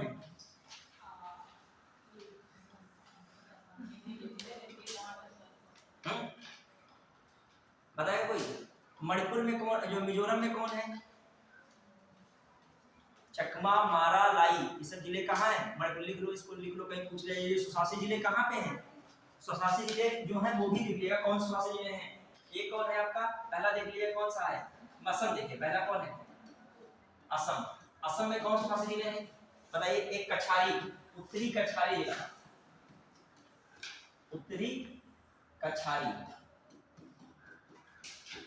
जिला, जहां जनजाति जो है परिषद है। ठीक है, फिर उत्तरी जो है ये हो गया, या स्वशासी जिला है। फिर दूसरा कौन है जो है, कौन सा फेमस है, कार्बी एंगलोंग, कौन है, हाँ कार्बी जनजाति एंगलोंग जिला है, या एंगलोंग जिला लिख लीजिएगा, एंगलोंग, एंगलोंग जिला, एंगलोंग इसको ऐसे बोलो, एंगलोंग जिला।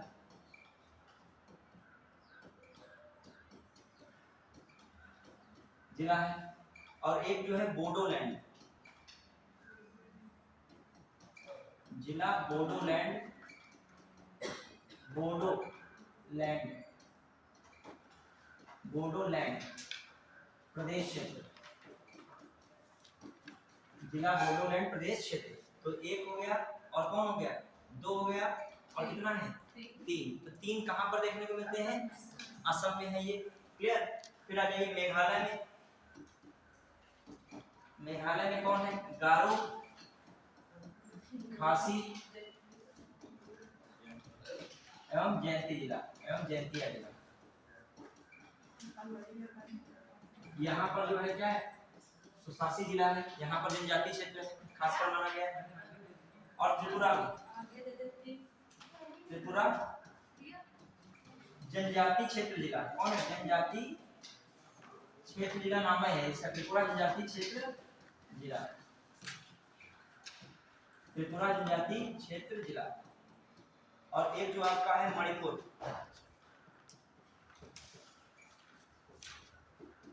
चकमा, लाई व मारा जिला, चकमा, मारा, लाई, ये चकमा, लाई, मारा जिला ये किसमें आते हैं, स्वशासी जिलों में आते हैं। खासकर जब एनआरसी लागू हुआ था, जो एनआरसी की बात चल रही थी, और जो है CAA लागू हुआ, जो कानून बन के लागू हुआ, सबसे विरोध कहाँ हुआ था, इन क्षेत्रों में हुआ था, क्योंकि उनका कहना था कि जो संसाधन है हमारे लिए ही इतने पर्याप्त नहीं है, जो बाहरी लोग यहाँ पर रहेंगे आके, तो फिर हमारे संसाधन क्या हो जाएंगे, और कम हो जाएंगे। तो ये बातें विरोध सबसे ज्यादा कौन कर रहे थे, यही सब स्टेट बहुत बड़े स्तर पर विरोध कर रहे थे। क्लियर, क्योंकि इनके स्वशासी जिला है, उनको लगता है कि जो चीजें हैं हमारे लिए पूरी नहीं हो पा रही है, तो अदर को हम कहाँ से एंट्री दे दें। ठीक है, तो दिमाग में रखिएगा, ये जनजाति जिला वाले हमारे आ जाए, कछारी जिला परिषद किसका, किस राज्य का जो है जनजाति क्षेत्र है, तो हाँ टिक मार्क में कौन हो जाएगा, क्लियर। तो इसलिए चकमा आ गया, किसका संबंध चकमा से, मणिपुर का है, मिजोरम का है। ठीक है, लाई का भी किससे, सॉरी ये लिख देगा मिजोरम। मैं अभी आपसे कह रहा था कि मणिपुर और मिजोरम में बड़ा कंफ्यूजन रहता है, तो यहाँ रखिएगा मिजोरम, कौन है, मिजोरम, मणिपुर नहीं है, लिख देगा कार्तिक, कौन है, मिजोरम। क्लियर, बढ़िया। तो ये चीजें हमने किससे संबंधित कराई, मैं 2-3 क्वेश्चन से पूछ रहा हूँ, आप लोग बताओगे। क्लियर,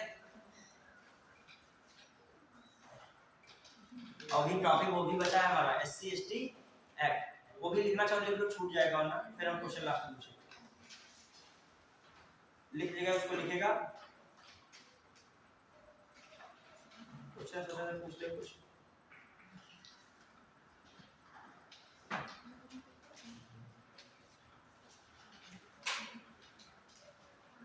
चलिए पहले लिख लीजिए, शार्ट में लिखवा देते हैं, फिर थोड़ा टॉपिक छूट जाएगा। लिखेगा एससी कमीशन, एसटी कमीशन और ओबीसी कमीशन, तीनों लिख लीजिएगा साथ साथ, फटाक से हो जाएगा, तब हम क्वेश्चन को पूछेंगे। SC ST OBC. अब देखो अभी पेशा वाला है, सामान्य क्वेश्चन आया, यदि आप पढ़े होगे तो वहां यदि कवर होगा पूरा तो आप लगा ले जाओगे, अभी नहीं पता होगा तो जानकारी, तो अब मान लीजिए भी एससी एसटी ओबीसी से पूछा था, तो जिसको जानकारी है वो तो ठीक है, जिसको पढ़ाई नहीं उसके लिए भी कुछ हार्ड हो जाएगा। देखिए क्या क्या मामला है। देखिए पहला कौन है, बेसिक में बता रहा हूँ, एससी कमीशन और जो है यहाँ पर कौन है, एसटी कमीशन।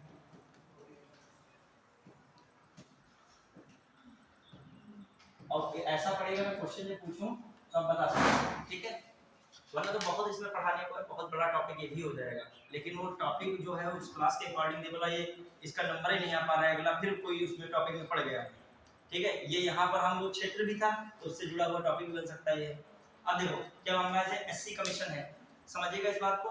पहले क्या था सिस्टम, जो 65वां संविधान संशोधन अधिनियम द्वारा, समझना ध्यान से, 65 कॉन्स्टिट्यूशन, मैं बता रहा हूँ ऐसा बता रहा हूँ जो क्वेश्चन कठिन भी बनाया जाए तो आ जाए। जैसे उस दिन हमने कल चर्चा की थी कि लोगों को 73वां संविधान संशोधन बहुत अच्छे से पता रहता है, लेकिन 64वां संविधान संशोधन नहीं पता रहता है। एग्जामिनर बीपीएससी में कौन सा क्वेश्चन पूछा है, 64वें संविधान संशोधन का। उसने 74वां संविधान संशोधन किससे संबंधित था, शहरी स्थानीय निकाय से संवैधानिक दर्जा देने से संबंधित था, और उसने किसको पूछ लिया, 65। तो क्या कर रहा हूँ, 65 भी किससे संबंधित था, शहरी स्थायी निकाय से, लेकिन वो पास नहीं हो पाया था। ऐसे ही मैं यहाँ पे बात कर रहा हूँ, देखिए जो 65वां संविधान संशोधन अधिनियम 1990, अब कौन सा है 1900, वो विधेयक ही रह गया था, ये क्या बन गया है, अधिनियम। तो समझना ध्यान से, 65वां संविधान संशोधन अधिनियम 1990 के द्वारा अनुसूचित जाति और अनुसूचित जनजाति के लिए विशेष अधिकारी के स्थान पर अनुसूचित जाति और अनुसूचित जनजाति आयोग का गठन किया गया। समझ पाए, मतलब समझना, मतलब जो 65वां संविधान संशोधन अधिनियम आया 1990 में, इससे पहले अनुसूचित जाति और अनुसूचित जनजाति के लिए एक विशेष अधिकारी का सिस्टम था। क्या था, विशेष अधिकारी। उस विशेष अधिकारी के स्थान पर क्या कर दिया गया, अनुसूचित क्षेत्र, अनुसूचित जाति एवं अनुसूचित जनजाति आयोग। अभी लेकिन दोनों क्या है, एक है, अलग नहीं है, दोनों क्या है, मैं बोल क्या रहा हूँ, अनुसूचित जाति एवं अनुसूचित जनजाति आयोग। तो इसका मतलब क्या है, एक है। क्लियर, ये किस संविधान संशोधन किया गया, 65वां संविधान संशोधन याद रखेगा। फिर आता है 89वां, कौन आता है, 89 कॉन्स्टिट्यूशन अमेंडमेंट आया 2003 में। उससे उसमें क्या किया गया, अनुसूचित जाति आयोग तथा अनुसूचित जनजाति आयोग का विभाजन कर दिया गया। क्लियर, और अनुसूचित जाति आयोग किसमें रखा गया, आर्टिकल 338 में, अनुसूचित जनजाति किसमें रख दिया गया, 338 ए में। फटाफट लिख दीजिएगा, टाइम बहुत कम है, ठीक है। मैं चाहता हूं कि आपको कुछ लॉस ना हो, कुछ छूटेगा, ठीक है। फिर लिखेगा, जो ये पहली बार स्टार्टिंग कर रहे हैं, स्टार्टिंग में लिखेगा 65 CAA। देखो हम जो पढ़ाते हैं प्रयास करते थोड़ा मेंस तक पढ़ाएं, क्योंकि यदि आपका लिखने को आ जाए अनुसूचित जाति और जनजाति आयोग के बारे में आप क्या समझते हैं, प्रावधान का उल्लेख करें कुछ, तो आप लिख सको, ठीक है। तो आप उसका जो ये भी कर सकते हो, 65 कॉन्स्टिट्यूशन अमेंडमेंट 1990 में एससी एंड एसटी के लिए, एससी एंड एसटी के लिए विशेष अधिकारी के स्थान पर एससी एंड एसटी आयोग का गठन किया गया। क्लियर, उसने क्वेश्चन पूछ लिया, एससी एसटी आयोग का गठन किया गया किस संविधान संशोधन, तुम लगाए बैठे हो क्या, 89वां वाला होना क्या चाहिए, तो अलग की बात ही नहीं कर रहा है। फिर आइए 89 कॉन्स्टिट्यूशन अमेंडमेंट, 89 वाला रहा, इसमें 89 कॉन्स्टिट्यूशन अमेंडमेंट एक्ट 2003 के तहत एससी कमीशन, एससी और एसटी कमीशन को, एससी और एसटी कमीशन को पृथक किया गया, क्लियर। एससी एसटी कमीशन का किया गया, पृथक किया गया। फिर आ जाइए, अब 60 में लिखेगा एससी कमीशन जो है, एससी कमीशन किसमें है, याद कर लीजिए आर्टिकल 338, क्लियर।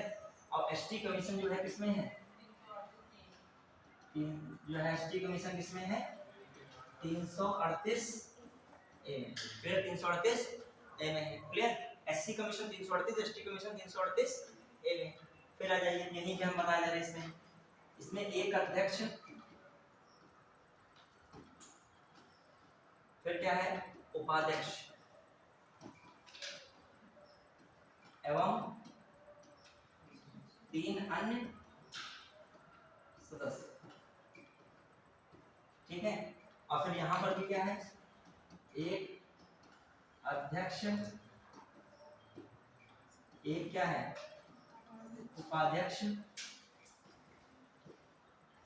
फिर जो है एक जो है क्या है, एक 3 अन्य, 3 क्या है, 3 अन्य 3 सदस्य, अन्य 3 सदस्य, ठीक है। इन सबकी नियुक्ति कौन करेगा, हम एक ही लिखा रहे हैं, इन सबकी नियुक्ति अध्यक्ष समेत सभी सदस्यों की नियुक्ति कौन करता है, राष्ट्रपति करता है, ठीक है। इनकी भी वही करेगा, कौन करेगा, राष्ट्रपति, क्लियर, राष्ट्रपति करता है। फिर जो है सेवा शर्तें भी कौन डिसाइड करेगा, सेवा शर्तें भी कौन डिसाइड करता है, राष्ट्रपति। और इनकी भी सेवा शर्तें कौन डिसाइड करेगा, सेवा शर्तें कौन डिसाइड करता है, राष्ट्रपति। कौन डिसाइड कर रहा है, राष्ट्रपति, क्लियर। तो दिमाग में रखिएगा ये सब बेसिक बातें। ये किसके वेलफेयर की बात करेंगे, एससी के वेलफेयर, मतलब एससी के कल्याण के लिए बात करेंगे, ये एसटी के कल्याण की बात करेंगे, के लिए कल्याण की बात करेंगे, कौन, जो है एससी कमीशन और एसटी कमीशन, क्लियर। जो देखा जाए, अध्यक्ष जो है केंद्रीय मंत्री होता है, कैबिनेट स्तर का लगता है, केंद्रीय कैबिनेट स्तर का मंत्री। और ये जो उपाध्यक्ष होते हैं, इसके अध्यक्ष हैं, उपाध्यक्ष ये क्या होते हैं, केंद्रीय राज्य मंत्री होते हैं। क्या किस स्तर के होते हैं, केंद्रीय राज्य मंत्री का स्तर होता है इनका। यहाँ भी वही है, ये केंद्रीय मंत्री बड़े लेवल के हैं, ये केंद्रीय मंत्री क्या होते हैं, केंद्रीय राज्य मंत्री होते हैं, क्या होते हैं, केंद्रीय राज्य मंत्री, क्लियर। तो दिमाग में रखिएगा, बढ़ा है। अब आ जाइए थोड़ा सा ओबीसी कमीशन पे, इस पे आ गए हम। अब जैसे बहुत सारे कार्य होते हैं, रिजर्वेशन सही से लागू हो पा रहा है कि नहीं हो पा रहा है, मान लीजिए जो है कौन सा तबका एससी में पीछे जा रहा है, उसके विकास के लिए क्या योजनाएं बनाई जाए, ये सब अपनी रिपोर्ट राष्ट्रपति को सौंपते हैं, फाइनली रिपोर्ट सौंपते हैं साल भर की। सब जिम्मेदार किसके लिए है, सब राष्ट्रपति। अपनी वार्षिक report SC commission ST commission किसको सौंपता है, राष्ट्रपति को। अब ओबीसी कमीशन में देखते हैं,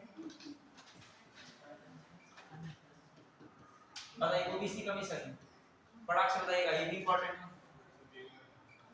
ये जो है ओबीसी अधिनियम 1993 के तहत सांविधिक निकाय था। कैसा निकाय था, सांविधिक निकाय था, समझता है कैसा निकाय था, सांविधिक। लेकिन क्या हो रहा है, ध्यान रखिएगा, कब, कौन संविधान संशोधन था, 102वां CAA 2018 में इसे संवैधानिक दर्जा दिया गया, इसे संवैधानिक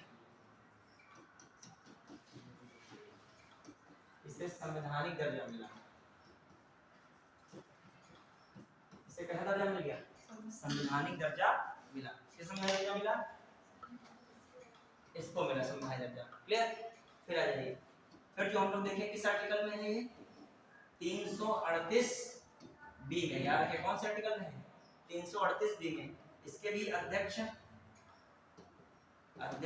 उपाध्यक्ष है एवं अन्य 3 सदस्यों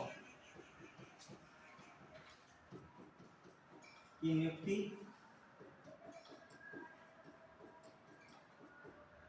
एवं सेवा शर्तें इसका डिसाइड होती हैं राष्ट्रपति द्वारा। क्लियर? किसका डिसाइड होती हैं? राष्ट्रपति। और जो देख लिया जाए ये किसके काम करेंगे, किसके वेलफेयर के लिए? ओबीसी के वेलफेयर के लिए। ठीक है, दिमाग में रखिएगा। देखिए मान लीजिए टॉपिक छूट ही जाता है, इससे बेहतर है हमने कहीं ना कहीं उसको क्या कर दिया, आपका इंक्लूड कर दिया। ठीक है, चलिए अब आइए मैं आपसे कुछ प्रश्न पूछ रहा हूँ, वो आप फटाफट मुझे बताओगे जो है पेशा वगैरह जुड़े हुए। 338 ए में कौन सा है? एसटी है, एससी नहीं। 338 में क्या है? एससी कमीशन है। और ओबीसी किसमें है? 338 का बी। और वो संविधान संशोधन में रखेगा वो 89 दोनों काम चल जाएगा।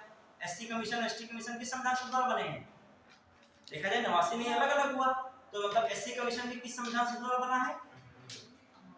89 को तो आयोग था, अलग अलग कब से हुए तब से माना जाएगा ना। एससी कमीशन 89 लिखवा दे, कंफ्यूज हो रहे हो, समझ रहे हो? एससी कमीशन किस संविधान से बना है? 89। और एसटी भी किससे बना है? 89 से बना है। ओबीसी किससे बना है? कमीशन तो 1993 से बना। संविधान दर्जा किससे मिला है? 2018 में। कौन सा? सीए 2102। बस इतना याद रखिए, कंफ्यूजन हो जाएगा। अब आइएगा फटाफट जो है इसमें बताइएगा मुझे क्वेश्चन। टाइम बिल्कुल 10-15 मिनट है। अभी जो है क्या करा रहा अनुसूचित क्षेत्र और जनजाति क्षेत्र से?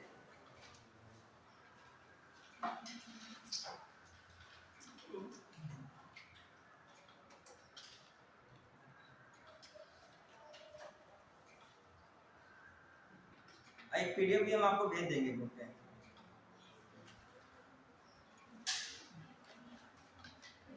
आर्टिकल 243 के टी में कल क्या था, क्या बता रहे थे, बताइए, तो बताएगा? आर्टिकल 243 का टी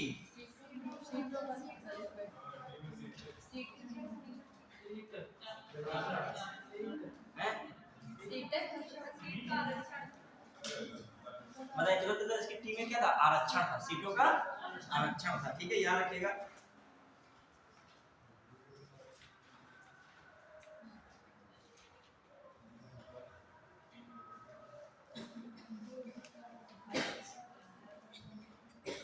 हाँ देखो ये क्वेश्चन आया है, देखिए हाँ, राज्यों के निम्नलिखित किस समूह पर पेशा अधिनियम 1996 प्रवर्तनीय नहीं है? अभी अच्छा बताओ, जो आज तुम्हें टॉपिक पढ़े होते तुम्हारा ये क्वेश्चन पेशा वाला भी गया था, सही रहा। क्यों? क्योंकि ये कैसा पेशा है? अधिसूचित क्षेत्रों तक है। किस क्षेत्रों तक है? अधिसूचित क्या? कौन? ओबीसी का किसम क्या है? ईडब्ल्यूएस 103वां संविधान संशोधन 2003 है। ठीक है, मैं कमीशन नहीं है, लेकिन वो प्रावधान है, वो अलग चीज है, कुछ और बता रहे हो। ठीक है, वो है ईडब्ल्यूएस का है, कौन सा है? लेकिन वो कमीशन नहीं है।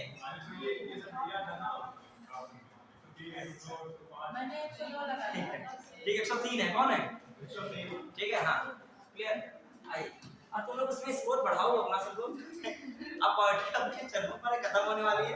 अब देखिएगा जब कोई क्वेश्चन आएगा तो मैं डिस्कस भी कर दूंगा, लेकिन अब पहले फिलहाल में क्वेश्चन बताइए। सब आपको मिलेगा, एक नहीं एग्जाम नहीं है मेन। अभी तो मेन जी तो एग्जाम ऐसे होता है, ये आप दीजिए इसको भी, इसको एग्जाम जरूर दीजिए, लेकिन अभी मेन एग्जाम से रिलेटेड वहां क्वेश्चन सब मिलेंगे। देखिए क्या क्वेश्चन पूछने जा रहा हूं। अब देखो जो मैं क्वेश्चन पूछने जा रहा हूं आज वही क्वेश्चन मैंने पाया है। अब मैं वो जान के नहीं पूछ रहा, मेरे सामने क्वेश्चन है, तुरंत ऐसा कैसे मैं जान जाऊंगा? तुम्ही क्लास में बता रहे जान जाऊंगा। अभी सारी चीज आज मुझे क्या बन रहा, थोड़ा बहुत पेशा, आपका अनुसूचित क्षेत्र और कौन है? जनजाति क्षेत्र।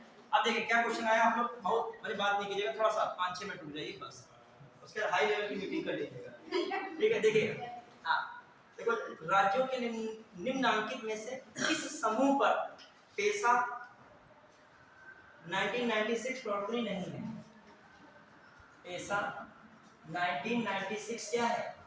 प्रवर्तनीय नहीं है। प्रवर्तनीय नहीं का जानते हो? लागू नहीं। उसने ऑप्शन दिया राजस्थान, मैं 60 में लिख रहा हूँ, तेलंगाना, फिर Maharashtra, A option. B option Andhra Pradesh. सब लोग तैयारी कर, अलग अलग भी आप प्लस कोई बोलेगा नहीं पहले, ठीक है? पहले अपना अपना मन में रख लीजिएगा, ठीक है? मन में रख लिया, किसको क्या पता है हम पूछ लेंगे किसी से भी, फिर एक साथ आप सबसे पूछ लेंगे, ठीक है? हाँ तुम लोगों को थोड़ा प्रेशर है, हमें तो प्रेशर रहे क्या? लगातार 1.5 घंटा पढ़ाते रहो बिना किताब देखे, तुम इज्जत तभी कर पाओगे, थोड़ा तुम्हारे ऊपर प्रेशर पड़ेगा। जब दूसरे खाने की इज्जत तभी करोगे जब अपने खाने की कोई जब चेक करेगा, तुम्हारा मूल्यांकन करेगा, ठीक है? देखिए क्या है, पहला आंध्र प्रदेश, फिर कौन है? झारखंड, उड़ीसा बोलिएगा नहीं, फिर बहुत पूछूंगा उससे, फिर हम जाने रहिएगा। हाँ फिर असम,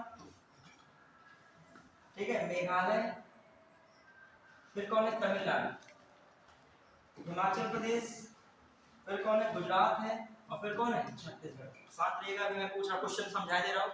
मैं कह रहा हूँ पेशा इनमें से किस पर लागू नहीं है? पेशा किस पर लागू नहीं है? पेशा का फुल फॉर्म मैं बोले दे रहा हूँ, पंचायत उपबंध अधिसूचित क्षेत्र तक विस्तृत अधिनियम 1996, ठीक है? अब किस पर लागू नहीं है? A option, B option. मन में बहुत लोगों के होगा, बहुत जल्दी बताने का, हमारे समझ रहे हैं, ठीक है? लेकिन जिनके मन में नहीं, एक बार इसको कायदे से देखें, 1 सेकंड 5 सेकंड में देखें इसको। पेशा किस पर लागू नहीं है? लिखा है राजस्थान, तेलंगाना, महाराष्ट्र, आंध्र प्रदेश, झारखंड, उड़ीसा, असम, मेघालय, और कौन है? त्रिपुरा। असम नहीं, तमिलनाडु, तमिलनाडु, ठीक है? तमिलनाडु, ठीक है? फिर आ जाइए मेघालय, हिमाचल प्रदेश, गुजरात, छत्तीसगढ़। अब मैं पूछ रहा हूँ, ठीक है? थोड़ा सा मूल्यांकन उसमें घबराइए नहीं, आदमी नहीं बता पाते तो यहाँ कोई अवार्ड बताने में मेरे 1 सेकंड शांत रहिएगा, मैं तो बहुत पूछूंगा ना, फंस जाओगे, 10 के 10 राज्य पूछूंगा, ठीक है? फिर फंस जाओगे, तो सब आप रहने दीजिए वहाँ पे, ठीक है? हाँ बताइए कौन सा ऑप्शन? सी। क्या सही बता रही है क्या ये? समर्थक में हो कि नहीं समर्थन में होगी? हाँ तुम बताइए, तुम मुझे बताइए। हाँ बताइए, हाँ बताइए। हाँ अब बताना चाह रहे तो आप भी बताइए, अब बता दीजिए, कह रहा हूँ। हाँ नहीं कोई बात नहीं, बताइए। कभी कभी होता है, जो है कभी स्पीच चल रहा था, 500 लोग बैठे थे, कहते हैं ये जो है कुछ विचार व्यक्त करने के लिए काफी इच्छुक हैं, ये अपने विचार व्यक्त करें, और जब ये किसी व्यक्ति से कहा जाता है इच्छुक है तो उसके अंदर घबराहट शुरू हो जाती है, कहते हैं अब लोग और कायदे से सुनेंगे हमारी बात, हम बताने के लिए क्या चलते हैं। आइए उसमें कोई बात नहीं, बताइए कौन सा ऑप्शन होगा? क्लियर? लगभग सबका क्वेश्चन सही सी जा रहा है, क्यों? क्योंकि अधिसूचित क्षेत्र कितने राज्यों के लिए? 10, वही 10 होने चाहिए। अब 10 में राजस्थान, तेलंगाना, महाराष्ट्र 10 में आ रहा था, इसमें नहीं आ रहा था, फिर आंध्र प्रदेश, झारखंड, उड़ीसा आ रहा था, क्लियर? फिर असम, मेघालय, त्रिपुरा, तमिलनाडु, ये असम, मेघालय और तमिलनाडु तो था ही नहीं ना, उधर था ना इधर था, तो यही क्या हो गया गलत। अब फिर हिमाचल प्रदेश, गुजरात और छत्तीसगढ़, क्लियर? समझ में आया कि नहीं? बढ़िया है? तो ये क्वेश्चन आया था राजस्थान विशेष में, बढ़िया है? अगला क्वेश्चन बताइएगा, ध्यान दीजिएगा, बहुत अच्छा क्वेश्चन ये भी है। सरकार ने अधिसूचित क्षेत्रों में पंचायत विस्तार पेशा अधिनियम को 1996 में अधिनियमित किया। पेशा अधिनियम को 1996 में अधिनियमित किया, नॉर्मल बात है। निम्नलिखित में से कौन सा एक उद्देश्य उसके उद्देश्य के स्वरूप में उसके उद्देश्य के रूप में अभिज्ञात नहीं है? मतलब पेशा बनाया गया, उसमें से कौन सा उसका उद्देश्य के रूप में शामिल नहीं है उसमें, ठीक है? 4 ऑप्शन दिए हैं। पेशा पिन नहीं छोड़ता है, पेशा बहुत अच्छा आता है, पंचायत लड़के पढ़ते हैं, वो सब पढ़ते हैं पंचायत, ये वो पूछ रहा है वहां अधिसूचित क्षेत्र, ये क्या हुआ, ये तो कहीं और से आगे आया, कहीं से, वही स्थानीय निकाय से रिलेटेड होता है। आइए पहला क्या उद्देश्य मैं कह रहा हूँ, पेशा में शामिल नहीं है, पेशा में शामिल नहीं है। पहला ऑप्शन में कहते रहो, स्वशासन प्रदान करना, क्या करना? स्वशासन प्रदान करना, स्वशासन प्रदान करना। फिर है पारंपरिक अधिकारों को मान्यता देना, पारंपरिक अधिकारों को मान्यता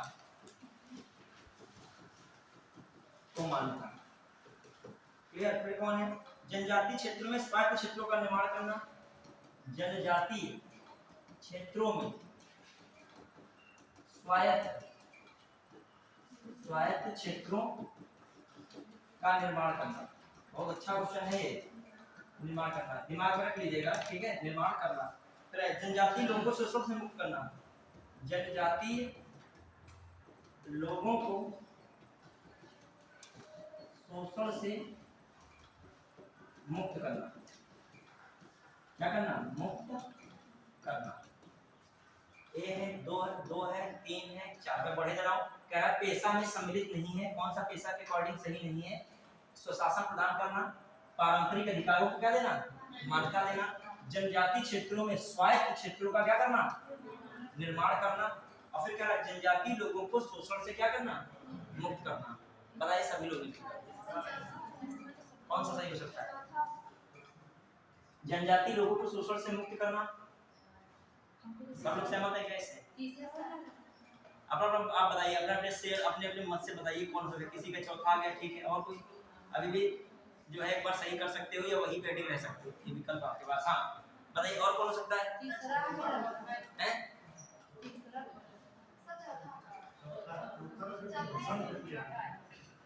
एक चीज बताइए, अभी एक पढ़े, देखो अभी एक चीज पढ़े हो, आप ध्यान दीजिएगा।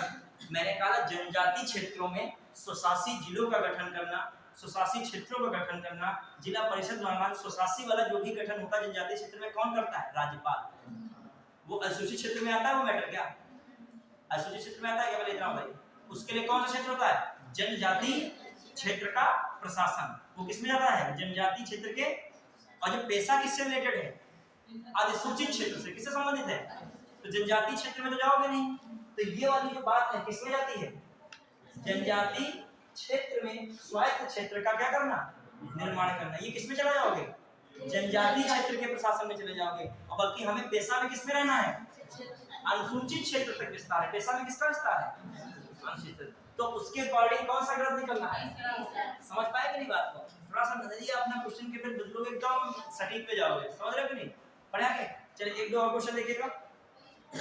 बहुत अच्छा क्वेश्चन आया है, आराम से बताइएगा। किस समिति की रिपोर्ट है, कायदे सुनिएगा। किस समिति की रिपोर्ट ने भारत के अनुसूचित क्षेत्र में रहने वाले लोगों के लिए, किस समिति की रिपोर्ट ने भारत के अनुसूचित क्षेत्र में रहने वाले लोगों के लिए आदिवासी स्वशासन सुनिश्चित करने के संदर्भ में पेशा 1996 के लिए मार्ग प्रशस्त किया? मतलब पेशा का मार्ग किसने प्रशस्त किया? घबराओ नहीं, इतना बवाल लिखा जो है। पहला ऑप्शन है अशोक मेहता समिति, दूसरा ऑप्शन है जीवी के राव समिति, तीसरा ऑप्शन है भूरिया समिति, चौथा ऑप्शन है भगवंतराय मेहता समिति। कहीं निकलेगा कि पेशा का जो है किस समिति ने रिपोर्ट दी थी पेशा के लिए? भूरिया समिति। लिख लो कहीं पर 1995 में भूरिया समिति का गठन। लिख लीजिएगा इसको, कहीं भूरिया भूल ना जाओ कहीं, भूरिया। ठीक है, लिख लेगा 1995 में 1995 में प्रस्तुत 1995 में प्रस्तुत भूरिया रिपोर्ट 1995 में प्रस्तुत भूरिया समिति की रिपोर्ट के आधार पर, भूरिया समिति की रिपोर्ट के आधार पर संसद ने पेशा अधिनियम को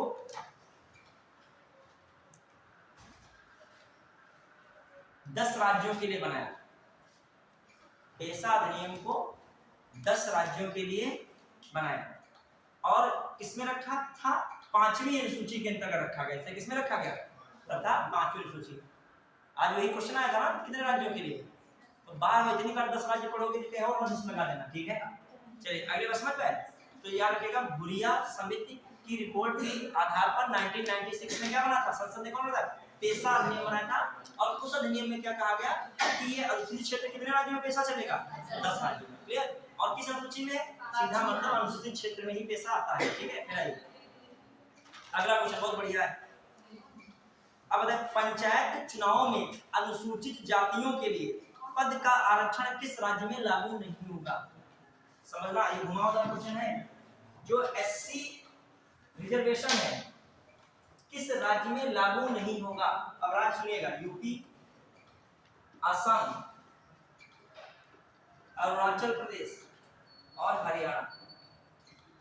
किस राज्य में एससी, समझना, स्थानीय निकाय में पंचायत के चुनाव में एससी रिजर्वेशन किस राज्य में लागू नहीं होगा?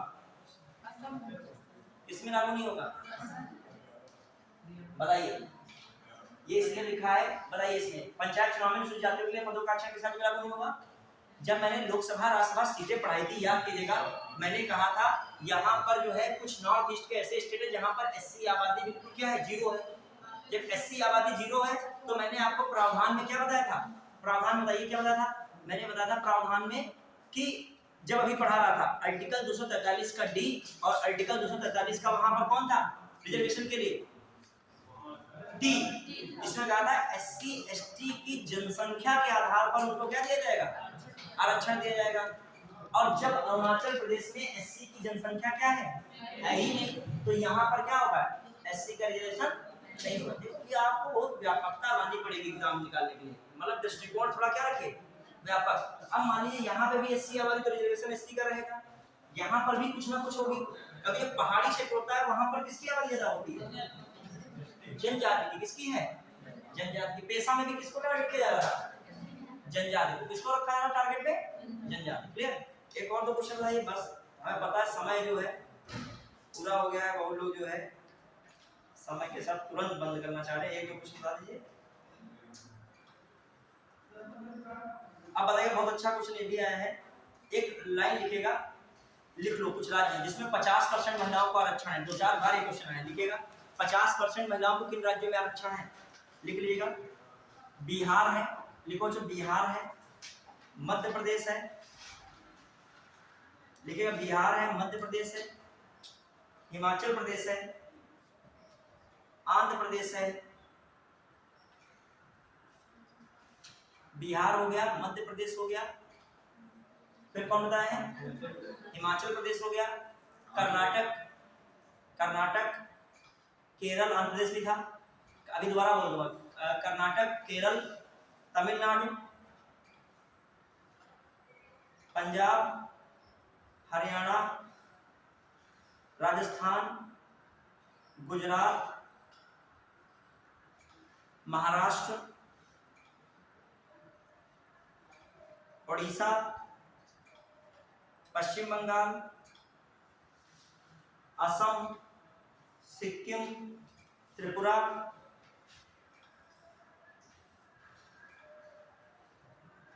लिखा, उत्तराखंड में 50% महिलाओं को आरक्षण है। कितने 50% महिलाओं को आरक्षण है। किस चुनाव में पंचायत चुनाव में, स्थानीय निकाय में, ब्रैकेट में क्या स्थानीय निकाय में। देखो दो बार क्वेश्चन आया है। देखो 2017 में क्या क्वेश्चन आया, निम्नलिखित में से पंचायती राज संस्थानों में स्त्रियों को 50% आरक्षण है। किसके क्या है 50% आरक्षण है। तो देखो स्टेट क्या लिख दिया उसने, एक लिखा बिहार, फिर लिखा उसने उत्तराखंड, फिर लिखा उसने कौन सा एमपी, और फिर क्या लिखा उसने हिमाचल प्रदेश। फिर ऑप्शन क्या लिखा 3, फिर मतलब 2 और क्या है 1, और फिर क्या लिखा 1 2 1, मतलब पहला, दूसरा, तीसरा और चौथा। बताइए कौन सा हो सकता है। एक और कोई दिया ऑप्शन, इनमें से कोई नहीं, इस तरीके नन ऑफ दीज कौन हो सकता है। 50% महिलाओं को रिजर्वेशन स्थायी निकाय में वर्तमान में किन राज्यों में दिया जा रहा है। क्या एमपी था शामिल, आया तो लिस्ट में है, बिहार है, यूके है, हिमाचल प्रदेश है। तो कॉमन सी बात है विकल्प में कौन होगा।